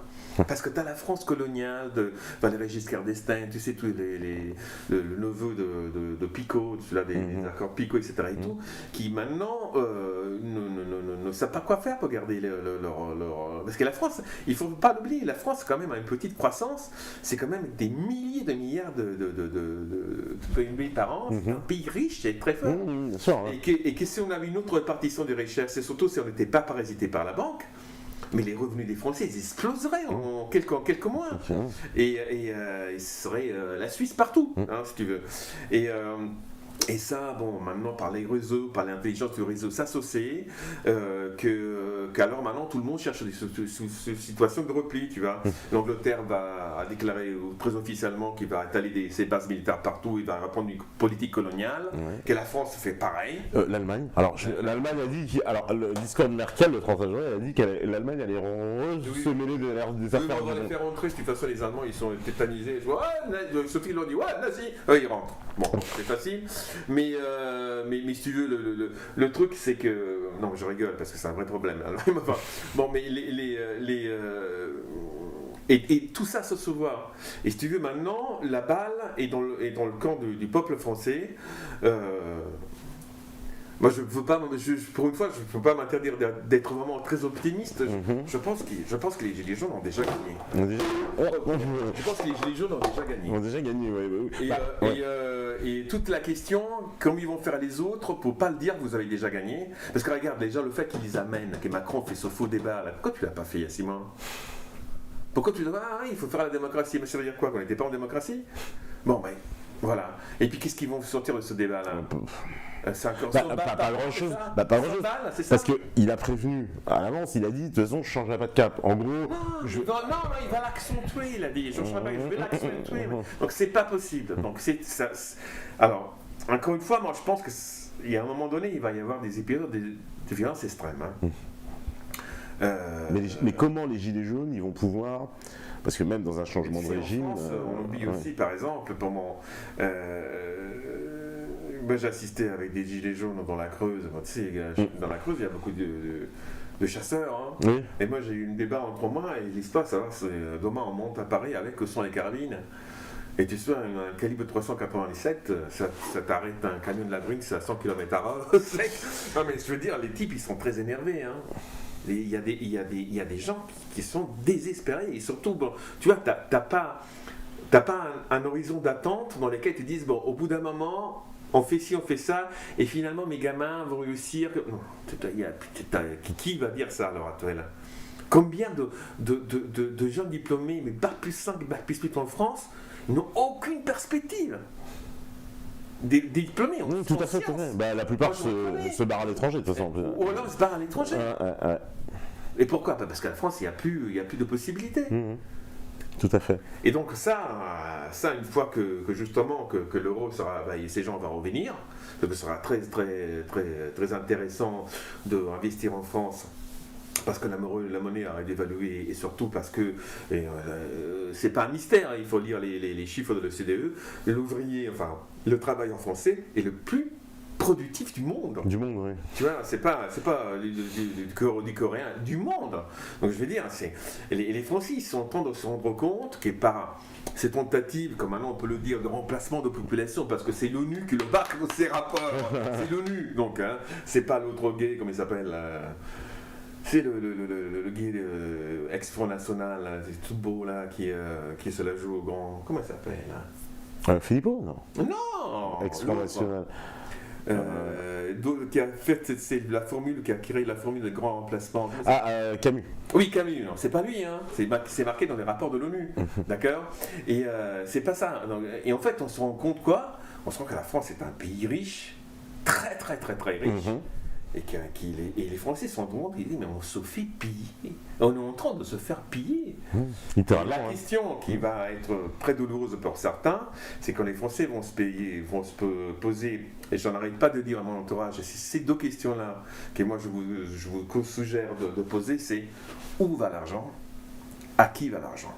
Stop. Après tu te retires. Il faut que tu t'as mis la bombe, tu te casses. Où va l'argent et qui va l'argent? Mais ils commencent à le comprendre, la majorité des Français, ça. Parce que le mouvement, en tout cas, la grande... D'où cette crainte de retour de l'antisémitisme. Je vois pas le rapport. Je vois pas le rapport. Voilà. Mais j'ai l'impression que c'est justement les Gilets jaunes qui, on va dire, dans une perspective où justement ils arriveraient à cet objectif de changement de régime, ça voudrait dire que quelque part, on mettrait fin à l'oligarchie bancaire. Parce que c'est ça le pas partout. Non. Pas partout. Pas partout. Tu as parlé vraiment d'un changement de régime, mais c'est vraiment c'est un changement d'époque. Hein. Moi, je pense que je m'appuie encore sur la synthèse qu'il fait Alain Benajam là-dessus. Ça va changer nos vies, ce qui est en train de se passer. Ça va vraiment changer nos vies. Et tous ces aménagements qui peuvent retarder un peu, tu sais, c'est comme disaient très bien ce soir pour la mémoire. Bon, mais tu sais, le débat avec De la Marche. Berrurier, ça il disait, la Révolution française, ça n'a pas été le 14 juillet tous les jours. Hein. Il y a des moments où il ne se passait rien. Par contre, quand ça reprenait, ça faisait mal. Alors là, on a un mouvement qui n'arrête pas de monter. Non, il n'y a même pas une pause, si tu veux. Il n'arrête pas de monter. Il y a un moment donné, si tu veux, les producteurs, c'est ma thèse à moi, c'est mon hypothèse à moi. Je pense qu'au bout d'un moment, les tenants, les dominants vont dire bon, les gars, c'est l'écart, c'est quand par le Front populaire. On lâche. À l'époque, tu allais expliquer aux gens, d'accord, qu'on allait donner de l'argent à des types qui partaient en vacances, qu'ils étaient payés. Mais tu vois, je dis, c'est bon, mais ça c'est au paradis. Personne n'y croyait. Et quand ils ont vu qu'ils avaient un chèque pour partir en vacances, je dis, merde, on part en vacances, on nous paye. Tu vois, c'est parce que, bon, j'ai appris dans la mentalité d'un dominé, il est toujours en train de dire, alors que c'est lui qui produit la richesse, il a toujours en train de dire merci. Tu vois, il n'en revenait pas, une personne n'en revenait pas. Donc, effectivement, c'est Macron. Où le MEDEF oblige au bout d'un moment, tu vois, c'est un jour il va dire bon écoute, ferme ta gueule, tu triples le SMIC, d'accord, et tu arrêtes l'immigration, là ça va s'arrêter. Mais pour l'instant ils sont très loin de faire ça. Alors on est très loin. C'est ce que je veux dire. Mais est-ce que le système ne va pas pouvoir mettre tout pour se conserver? Mais qu'est-ce qu'il veut qu'il fasse? La répression policière. Mais là plus que ça. La prochaine fois, qu'est-ce qu'ils vont faire? Bon, Lucas Ferry, j'ai entendu qu'ils ont mis en tôle un jeune parce qu'il s'est plus trop à ma ferme. Il a voulu porter plainte contre Lucas Ferry. Quand on arrive là. Mais ça existe ça? Oui, c'est incroyable. Une plainte calomnieuse, c'est une procédure. Mais il y a une enquête par rapport à ça. Le type, ils l'ont expédié comme ça en tôle tout de suite. En coopération immédiate. C'est délirant. C'est délirant. C'est absolument délirant. Ça, c'est des choses qui... Et ils vont augmenter jusqu'à quel niveau? Et qu'est-ce qu'ils vont faire? Ils vont bombarder les quartiers de Paris? Qu'est-ce qu'ils vont faire? Il faut être réaliste. Et à un moment donné, si tu ne trouves pas une solution politique à ça, au bout d'un moment donné, je veux dire, le peuple fait ton affaire, puis c'est fini. Puis pour moi, Les djihadistes, ils font peur parce qu'ils coupent des têtes, mais les Français, au niveau coupage des têtes, ils sont ils ont un background, ils ont un background.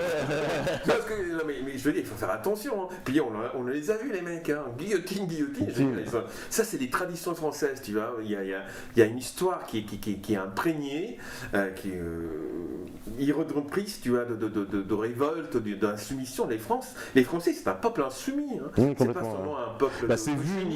C'est vu un peu comme ça, alors côté allemand, autrichien, où ils se disent ah mais ces Français de toute façon ils sont en perpétuelle révolution. Oui, écoute, on dit pas rien.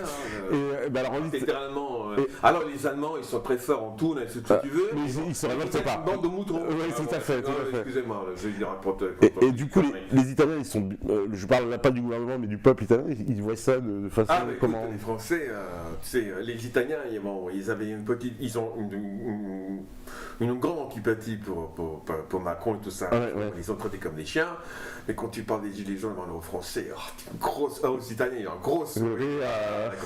Cousin, voir ça, c'est génial. Il faut quand même pas oublier que la France a été pendant très longtemps, avec la Révolution, a été devenue le phare du monde. Oui, tout à fait. Et là, à l'heure actuelle, il y a des gilets jaunes en Irak, en Angleterre, il y en a partout. Tu vois, faut quand même voir le truc. C'est énorme ce qui se passe. Et si tu veux, il y a eu des moments, il y a 2 mois, que moi j'ai vu tout ça. Et puis j'arrivais pas à y croire moi-même. Je dis, je suis en train de m'emballer. J'ai tellement mes rêves pour les réalités. Et puis au bout d'un moment, je me suis résolu. Je dis, non, mais c'est comme ça, c'est génial, c'est super. Donc, parce que quand il y a mon ami, tu sais, mon ami Amar, quand je suis passé à Guéret, on était là-bas. Je donne un billet, ça, il est où la caisse? Les gilets jaunes, tiens, les types, ils étaient là. Merci Amar, viens nous voir. Bon, c'est génial ce qui se passe. Parce que j'ai l'impression que au niveau des gouvernements, des grandes instances, personne l'a vu venir, qui se trouve un peu. Mais tu l'as vu venir, toi? Non, moi non plus. Moi, j'ai pas. Enfin, j'ai vu venir. Tout le monde se dit depuis longtemps. Jusqu'à quand, voilà, jusqu'à quand on va arrêter, parce que jusqu'à quand on va supporter tout ça. Et puis, finalement, il y a eu ce mouvement qui est apparu, mais personne. Je veux dire, maintenant, c'était depuis le 17 novembre, ça fait 3 mois maintenant, quasiment que ça dure. Et. Enfin 2 mois et quelques, mais personne ne s'était dit ça va durer ça. Je pense que le 17 novembre, le gouvernement il se disait ça va être un week-end. Oui, ça va être un week-end et puis on va se balader. Et puis voilà, ils en ont fait, il a ignoré, Macron a fait justement son truc, on n'en parle pas, je les ignore. D'ailleurs, il part le 17 novembre, et tu fais rien. D'ailleurs, il se barre à l'étranger chaque week-end au début. Et puis si tu veux, et puis quand on l'a vu quoi, tu vois, c'est très tôt. Moi j'ai des retours qui me viennent de certains quartiers de la région parisienne, tu vois. Et ils me disent, putain, c'est quand même incroyable, mais c'est bien les gilets jaunes, parce que même à la racaille se tient carreau en ce moment, tu vois. Ils en parlent tous. Hein, Et alors, un des projets, c'est de mettre la racaille contre les gilets jaunes. Ben, ceux qui l'ont fait, ils ont vu la réponse. Hein. Les types, ils se sont pris des claques, tu vois, parce que bon. Ils n'ont pas à faire avec des nuits debout, tu vois. Ils ont des mecs. Donc, et c'est fini, hein, ça s'est calmé. Hein. Y a alors ça, justement, c'est intéressant parce que c'est une des grandes questions aussi de ce mouvement. Oui, pourquoi le mouvement est blanc? Oui, alors moi j'en ai parlé ce week-end avec les gilets jaunes. Tu sais comment ça s'appelait avant les gilets jaunes? Non. Les Français. C'est marrant. Ça s'appelait les Français. Ouais, c'est les Français qui, voilà, ils ont dit, bah écoute, minorité pour minorité, nous aussi on est une minorité, bon, on est quand même une majorité, mais on est quand même une minorité. Donc parmi tous les autres, on va nous avancer notre revendication minoritaire. Voilà. Et c'est vrai que c'est très blanc parce que. Et puis bon, moi je l'ai vu, je l'ai discuté. Hein, quand j'ai vu les camarades des Gilets jaunes qui disaient merci Amar, c'est vrai et tout, viens nous voir, c'est vrai et tout. Personne ne lui a dit, bon, quand tu es Amar, tu imagines quand même que c'est bien quelqu'un qui n'est pas d'origine française, tu vois. Au sens ethnique. Bon, bah, il n'y a pas eu de problème. Le type, il a dit, t'es avec nous, t'es pas avec nous, mais ça s'arrête là. J'ai vu ils ont un super générique, d'ailleurs, j'oublie toujours leur nom, tu sais, les types, c'est le journaliste, c'est un noir. Qui fait les trucs, je crois qu'il est plutôt catholique, enfin bon, et il est reçu très bien. Toi, ah bah moi j'ai été très bien reçu. Moi quand on a des contacts avec des gilets jaunes, quand j'ai parlé de Topal, waouh. Alors, moi, je gilets jaunes très bien accueillis. Bande de néo-nazis racistes, bon. Ah ouais, très bien accueillis, pas de problème. Et en fait, on se rend compte que la question est là, ils ont bien compris que tout ça, c'est des divisions. Hein donc on s'en fiche des gros, des homosexuels. et en fait, voilà, là maintenant c'est concret, on veut du concret, c'est fini, il n'y a plus de blablabla. Si je me mets de l'autre côté, j'essayerai, bon, bien sûr, des bombinettes à droite à gauche, etc. et tout, un peu de terrorisme, etc. et tout, mais je ne vois pas ce que je ferais pour arrêter un truc pareil. Et moi, la vraie question, c'est, bon, au niveau de la finance mondiale, quel resto vous nous donnez pour leur donner de l'argent, pour qu'ils s'arrêtent. Pour qu'ils s'arrêtent, ouais. Et après, bon, dans 1 an et demi, 2 ans, on les baise à l'envers. Mais pour l'instant, je ne vois pas qu'est-ce que ça pourrait s'arrêter. Oui, voilà, c'est lui là. Ah bah voilà, il nous l'a mis, tu vois, il est très au taquet, c'est Damien Rigueux qui est... c'est... ah oui, c'est Damien Rigueux, c'est pas lui. Ils ont un des plus beaux génériques que j'ai jamais vu, hein. Franchement, à chaque fois je le vois. Il n'y a pas de nom dans le truc. Et tu vois, je ne vois pas qu'est-ce qui pourrait faire arrêter ça. Bah moi non plus. Non mais vas-y, pose ta question. Non mais j'ai du mal à voir la fin de...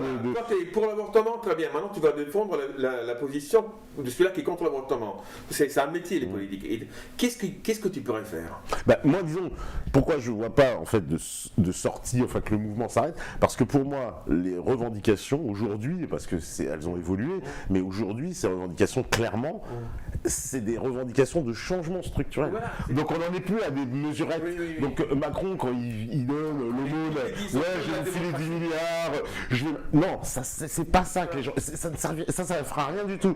Le seul effet qu'il peut y avoir, c'est qu'il change les règles, mais il le fera jamais, parce que ce serait... Il peut pas en plus, oui, clairement. Ouais. La seule chose qu'il peut faire Macron, c'est demain arriver chez les Gilets jaunes, tu vois, avec un petit service d'ordre, disant les gars, j'avais compris, par contre, on va avoir toute la plainte contre, parce que si on fait ça, tout le monde va nous attaquer. Est-ce que vous êtes d'accord quand même qu'on relance les chantiers navals militaires, qu'on remet ça militaire, voilà, parce qu'il faudra y aller, les gars, il faudra défendre. Hein. Parce que regardez, pendant la Révolution, ce qui s'est passé, c'est qu'au bout d'un moment, tout le monde se faisait la guerre en Europe, et tout le monde se s'est entendu pour nous faire la peau. Donc faites attention, ça va se passer. Vous êtes d'accord? Allez, on y va. Mais c'est la seule chose qu'il peut faire. Non, parce que je le vois comme ça, parce que en fait, si justement... la première chose qu'il faut faire à l'étranger, c'est jamais la France un changement de politique, mais il faut faire un blocus sur le pétrole. D'accord? Donc il faudra chercher le pétrole. Etc. Il faudra aussi expliquer aux gens qu'on n'est quand même pas des excités, mais quand même la bombe thermonucléaire on l'a aussi, d'accord. Et si on voit qu'on crame tous de faim, on vous la fout dans la gueule, d'accord. Et puis voilà, donc il faudra, c'est un changement. C'est les Français contre tout le monde. Hein. Si jamais il y a un changement, et c'est pas ça quand je vois, tu vois, Mélenchon, Marine Le Pen, je dis attendez, mais c'est qui ça? Il nous faut un charcutier, et un jardinier, une secrétaire, un ingénieur, un cardiologue. Il faut des gens intelligents, il ne faut pas des politiciens de métier. Parce que là, il faut y aller, les gars. Là, il faut y aller. Hein. Oui, parce que justement, voilà, cette affaire, c'est une crise de la représentativité, c'est clair. Une crise, c'est fini. Il n'y a plus personne qui est légitime. Tu sais, ensuite, on disait toujours d'où tu parles. Oui. Maintenant, la question, elle est au départ. T'es qui, toi? Tu vois? Et le beau de ce truc-là, ça n'a pas pu être récupéré. Et pourtant, tu vois, les embouts qui ont tout Drouet et l'autre, la Martiniquaise. Priscilla Lubitsky. Tout était fait pour faire des bisbis. Ça n'a pas marché. Et même Drouet, etc. et tout. C'est un jour, il n'est plus là. Mais il n'est pas porte-parole de rien, ça va continuer. Oui, bien il y a des gens qui vont se voir sur un réseau, là, sur Facebook. Facebook, là, intéressant. On comprend mieux pourquoi Zuckerberg était voir Macron. Ah oui. On l'a oublié, ça. Oui, bien sûr. Il y a quelque chose qui couvait, là. Hein? Bon, donc c'est en train de se faire. Tu peux pas savoir comment ça va finir. Non, parce que si allez, on fait un scénario où justement il y a ce changement de régime qui a lieu en France, ça sera complètement contagieux pour tout un tas de pays. C'est pour ça qu'ils ne peuvent pas l'accepter. Écoute, la France, moi je le dis, après on me dit que je suis un peu partiel parce que je suis un amoureux de la France. La France est en train est aujourd'hui en train de redevenir, d'accord, le phare du monde. Le phare du monde, voilà, tout à fait. Ni plus ni moins, d'accord. Mais si la France et son État, c'est-à-dire l'État-nation français, prend les rênes de notre politique, mais la France a les moyens de renverser la table partout.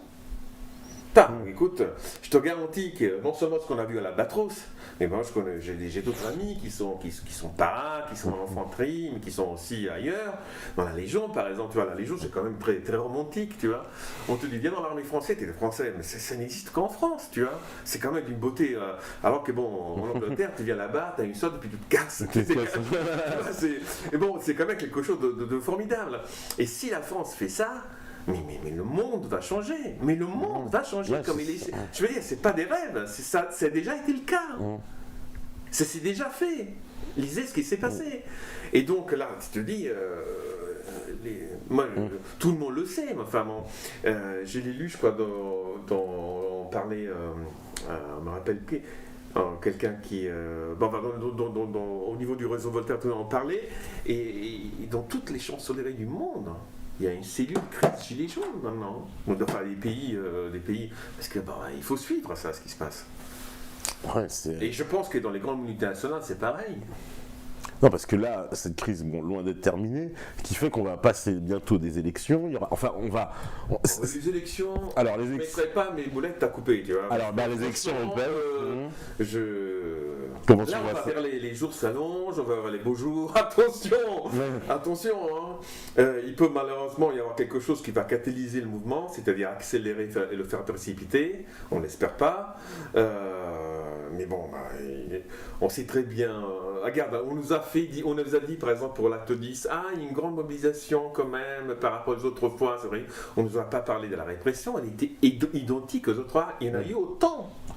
Il y a autant de mises de garde à vue. Enfin, ça commence un petit peu à ressortir dans les médias. Parce que maintenant, on parle de violence policière. J'ai vu un débat tout à l'heure. Je pense qu'ils peuvent plus le cacher.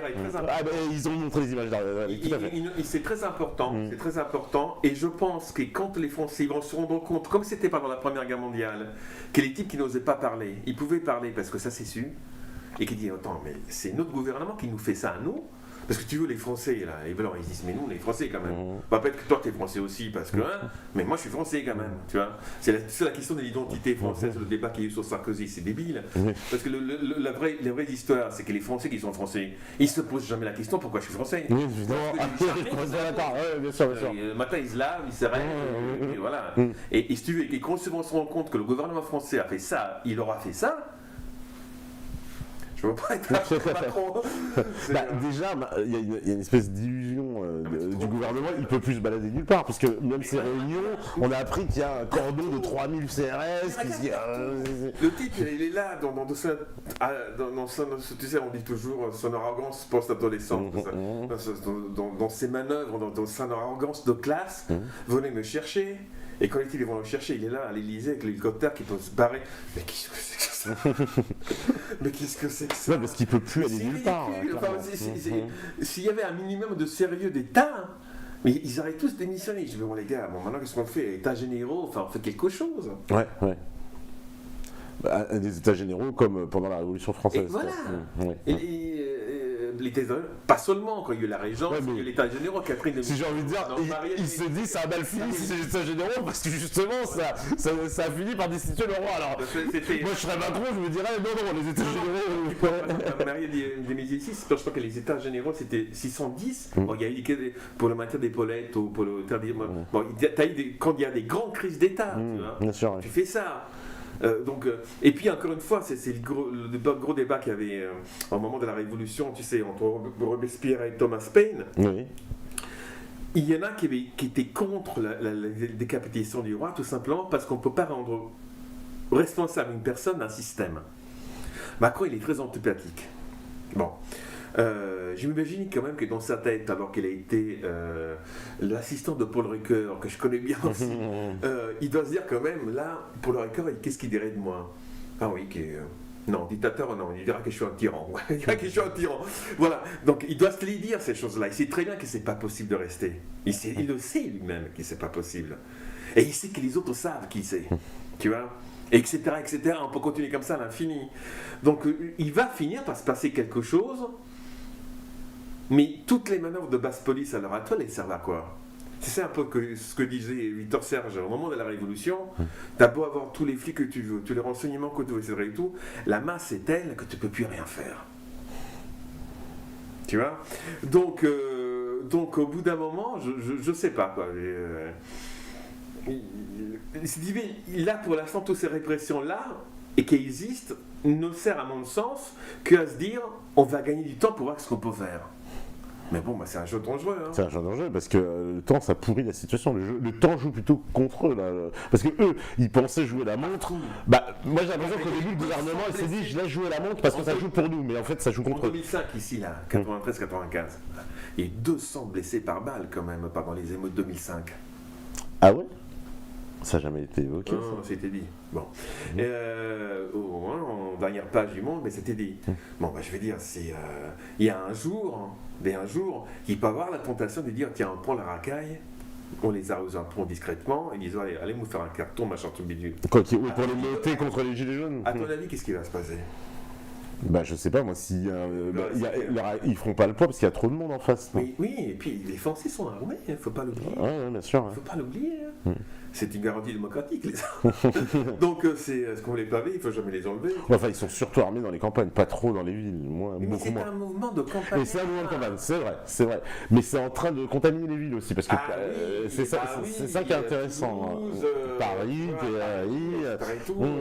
Là, on connaît des gilets jaunes qui sont en réseau ici sur la région parisienne. Je pense que bientôt tu vas les inviter. Voilà, et puis la réponse, pour l'instant, tu tiens le mouvement, tu le portes. Mais il n'a plus besoin d'être... Tu sais, dans l'immédiat, chaque fois que tu sais, Béatrice me disait ça, quand il a travaillé beaucoup à la 3 et tout ça, et il me disait, on estime qu'au-delà de 4 semaines, quand il y a une crise qui n'arrive pas à être désamorcée, ça devient une vraie crise. Donc, si tu regardes tous les mouvements sociaux, le CPI, tout ce que tu veux, ça n'a jamais duré plus d'un mois. C'est vrai. Ça n'a jamais duré plus d'un mois. Après, tu rentres dans une crise dans lesquelles... Imagine que demain, les médias, ils arrêtent du jour au lendemain de parler des gilets jaunes. Plus du tout. On te met, il y en a les seins, les footballeurs, machin, tout bidule. Mais les réseaux, il faut continuer. Ils vont continuer. Hein. En plus, tu veux que je te dise, ils ont essayé de le faire il y a 2 semaines. Parce qu'il y a 2 semaines, c'est pour la première fois, je voyais que sur les chaînes d'infos, ils avaient relégué l'information en fait sur les manifestations des Gilets jaunes comme une petite information dans le feu du journal, avec un direct d'1 minute. T'as une meuf sur les Champs-Élysées, oui, bonjour, on est au champ. Mais non, mais je veux dire, c'était ça. Genre, tu sais, pour ne pas en parler, quoi. Alors que clairement, toutes les semaines précédentes, c'était des directs en continu toute la journée jusqu'à de 8h à minuit, quoi. Et là, comme si cette crise n'existait plus. Et en même temps, il y avait le mot d'ordre qui était dans tous les médias, ça s'essouffle, c'est terminé, ça s'essouffle, ça s'essouffle. C'était les gros titres partout, essoufflement. La semaine d'après, donc c'était il y a 2 semaines, parce que c'était à 3 semaines, ce dont je parle, il y avait plus de gens dans les rues. Oui, et partout les réseaux sociaux, ils disent on vous a vu, vous avez menti. Tu vois, Jonathan Modab, à RT, tu vois, l'autre fois je l'appelais, les DJ et tout, je me dis, il y a plein de monde là, il y en a plus que je saurais ce que je dois faire, parce qu'en plus je travaille pas à RT, on va encore dire que c'est les Russes, tu vois. Mais t'as vraiment quelque chose de. C'est une vraie lame de fond. Donc c'est je sais pas, écoute, là j'assiste, c'est difficile. Je pense que les traductions politiques à l'heure actuelle, ça pourrait être par exemple pour des choses sur le logement qui pourraient être très importantes. Et il y a inévitablement la question de l'immigration qui, s'il n'est pas discutée, de toute façon, elle sera discutée par les Gilets jaunes. Oui, parce qu'ils essaient de l'évincer cette oui, question. Mais qu'est-ce que tu veux faire? Tu peux pas. T'as la question de l'Europe et de l'euro qui est principale, qui est principale, parce que bon, tant que tu as les mains liées, tu te noies. Et donc. En tout cas, la crise est loin d'être terminée. Il y a encore des épisodes à venir. Et encore une fois, comment tu peux t'imaginer que ça va s'essouffler sur Pour l'instant. Pour l'instant, moi je vois pas de. C'est de s'avancer, on y croit, on l'a pas vu, on l'a vu quoi. C'est là quoi. Et puis, à partir en plus, vraiment, j'ai vraiment le sentiment de ce mouvement, que personne n'a vu venir. Sur Trump, sur Salvini et d'autres personnes, pour qu'à chaque fois que ça retombe un peu, pouf, ils remettent de l'huile sur le feu. Et tu penses pas aussi qu'il peut y avoir quand même des manœuvres, parce que du gouvernement il y en a beaucoup, j'ai envie de dire, de détournement. Par exemple, j'ai vu qu'il y a une des représentantes, Jacqueline Moreau, qui était celle du départ, qui a monté son parti politique. Bonne chance. C'est une façon de détourner. Synésiste, je sais pas ce qu'elle fait, elle parle avec les esprits, je crois. Pourquoi pas. Mais sans aucune. Mais si tu veux, il est pas à elle seule représentative du mouvement. Non, bien sûr que non. Mais elle a monté un parti politique, j'ai vu. Et elle compte présenter une liste aux européennes. Mais bon. Il y en a qui ont déposé des brevets sur les oui, sur le nom Gilets jaunes. Bah, je pense que de toute façon, ils n'ont pas compris que la démocratie, maintenant, elle va être essayée pour de vrai en France avec les Gilets jaunes. Ouais, c'est ça. Elle va être essayée pour de vrai, on va voir ce qui va sortir. On va voir ce qui va sortir. Surtout qu'on voit émerger des figures, je vois Étienne Chouard, un peu, François Asselineau, etc. Le nazi. Oui, le méchant nazi d'extrême droite. Le petit prof, là, c'est quand même incroyable. Qu'en fait, t'es un libertaire, mais pur sucre. Tout ce qu'il veut, lui, fait, c'est dire la démocratie doit être aussi à la chose économique. Voilà ce qu'il dit. D'accord, donc on décide de faire ça. Enfin, il n'y a pas plus démocrate et platement démocrate que lui, tu vois. Et j'ai l'impression que justement ce mouvement est plein de bon sens puisqu'il a plébiscité des gens comme lui. Et jamais de la vie, j'ai Étienne Chouard, il sera. Moi je vais dire une chose quand même, parce que là on va se lancer des fleurs. Le boulot qu'on a fait pendant des années. Ah oui, il a servi à poser des questions justement en Clap 36. Des fois c'est quand même difficile de savoir quel a été notre impact parce qu'on ne pourra jamais le savoir. Quand je vois quand même des gens, par exemple quand je sens les gens sur les champs là, j'ai vu les gilets jaunes là. Il n'y en avait pas beaucoup qui ne connaissaient pas Clap 36, tu vois, des gens ou alors des gens qui connaissaient les films, qui connaissaient pas mal. Tout à fait. Et on a fait du bon boulot. Ah oui, on a fait du bon boulot. Tu vois, donc. Tout ce travail, ça a servi finalement. Ouais, ça a servi. Ça a préparé tout un terrain et finalement. Les choses choisies, par exemple, c'est pas des choisies par hasard, tu vois. Oui. Clairement, par exemple, un sujet qui revient constamment, j'entends parler, la création monétaire, les banques, ça, c'est pas un sujet qui vient des médias. Jamais les médias n'en parlent, absolument jamais. Et chez les Gilets jaunes, ils en parlent tous. Il n'y a que ça. Moi, ils n'ont pas de pognon. Ouais, mais ils ont compris d'où venait le problème. C'est ça qui est fantastique. Et alors que les médias, complètement à l'ouest, puisqu'ils n'en parlent jamais, alors que quand j'ai parlé avec des Gilets jaunes, là, le dernier acte et l'acte d'avant, ils me parlent tous de ça. Tous. La création monétaire, le machin. C'est fondamental comme sujet. Il y a dedans beaucoup de classes moyennes aussi qui ont peur de tomber dans l'abîme, qui sont juste à la limite. Là. Il y en a un paquet. Moi, je le vois un paquet. Je le vois quand même aussi. Ici, dans la région parisienne, il n'y en a pas beaucoup, mais en province, il y en a beaucoup. Les gens qui ont des gilets jaunes sur le devant. Ils ont des voitures qui sont bien meilleures que les miennes. Ça doit pas être tout à fait mais il y en a beaucoup. Moi je le vois dans les bistrots tout ça quand ils te parlent, qui disent je suis pas encore dans la merde, mais si ça continue comme ça je vais finir. Tu vois. Ou alors le type qui te dit à tort, je suis pas celui-là qui a plus à plaindre. D'accord, mais tu vois, en fait, il faut arrêter de parler comme ça parce qu'en fait, si tu commences à penser qu'il y a quelqu'un qui est plus dans la merde que toi. Tu verras qu'autour de toi, en fait, vous êtes tous dans la même situation. Tu vois, il y en a un qui disent qu'est-ce que je fais là ce mois-ci, je remplis la citerne de gaz pour le chauffage ou je remplis le congélo. Tu vois, et tout le monde est dans la même situation. Et si tu veux, ils sont tous là. Et on sait que plus ça va aller, plus ça va être et les choses vont s'empirer, vont pas s'empirer. Donc on a dit stop, là il faut faire quelque chose. Oui, parce que ça va se crisper. De toute façon, plus ça va continuer, plus ça va se durcir et se crisper. Mais si ça se des deux côtés. C'est ça va être triste parce que je pense que ça on pas. Parce que en fait, les choses qui seraient la meilleure, c'est que les gens, mais bon, on peut toujours rêver, tu vois. Que les personnes se disent au bout d'un moment, mais faisons des états généraux pour de vrai, des états généraux, tu vois. Après, moi, j'écoute aussi beaucoup du côté de Francis Cousin et je comprends son énervement sur le RIC, sur les états généraux et tout ça. Et en fait, la meilleure chose qu'il faut faire pour l'instant, c'est continuer. Hein, tu sais, c'est comme quand tu joues à la machine à café, tu sais. Tant que tu gagnes, tu remets une pièce. Parce que là, pour l'instant, ça y est, on balaye, quoi. Dans un boule, on affiche en l'air les syndicats, les médias, les partis politiques, tout. En quelques semaines. En quelques semaines, c'est vrai. Incroyable. Ouais, le bonheur, tu vois. C'est incroyable. Ils ont tous été discrédités. C'est pour ça que je dis, cette affaire a fait tomber les masques, quoi. Mais d'une façon qu'on n'a jamais vue, quoi. C'est vrai. Les médias, les politiques, les syndicats, tous les représentants. Personne n'y croit. Le débat commence, personne n'y croit. Débat national, de quoi Quand ils paient la belote, c'est plus sérieux, quoi. Mais ça ressemble à une opération de com en plus, son truc. C'est pas mais bon. C'est pas fait pour régler. Mais ça non seulement, tout le monde sent que c'est une opération de com, mais en plus, ça n'aura pas d'effet. Après, il faudrait voir, parce que si tu veux, la politique de décervelage qu'on nous a donnée par les médias pendant des années, elle a dit forcément garder les... Oui, bien sûr. Il y a encore... mais moi, chez les Gilets jaunes, pour l'instant, c'est que j'entende par les médias, par les réseaux, et auxquels j'ai parlé directement, je sens un bonheur en me disant, mais tous les gens qui ont fait ces télé-réalités, tous ces téléfilms à la con pour vous décerveler, apparemment vous les avez regardés massivement, mais ça vous a juste amusé. Tu vois, c'est donc tout ce football, ce sport, ça semble les personnes que je vois autour de moi ne sont pas abîmées irréversiblement en tout cas. Ça a dû laisser des traces, on va voir ce que ça veut. Mais enfin bon, en tout cas. Il n'y a que du bon sens et que... Qu'est-ce qu'ils disent alors 1784, les États généraux de Louis XVI, on me dit, d'accord.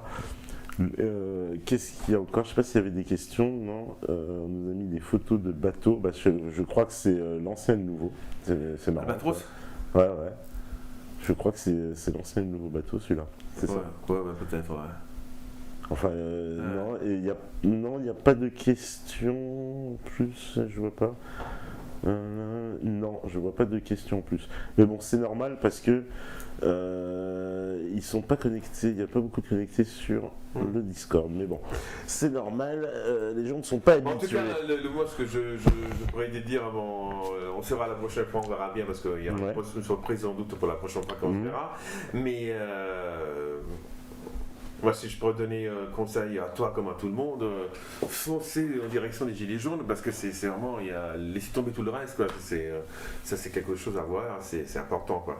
Eh ben, de toute façon, c'est le mot d'ordre. Les Gilets jaunes, on ne les laissera pas tomber, on va leur donner la parole. Moi, j'en ai déjà donné la parole. Il y aura un reportage d'ailleurs qui va arriver bientôt avec justement le direct, on va dire, sur les Gilets jaunes.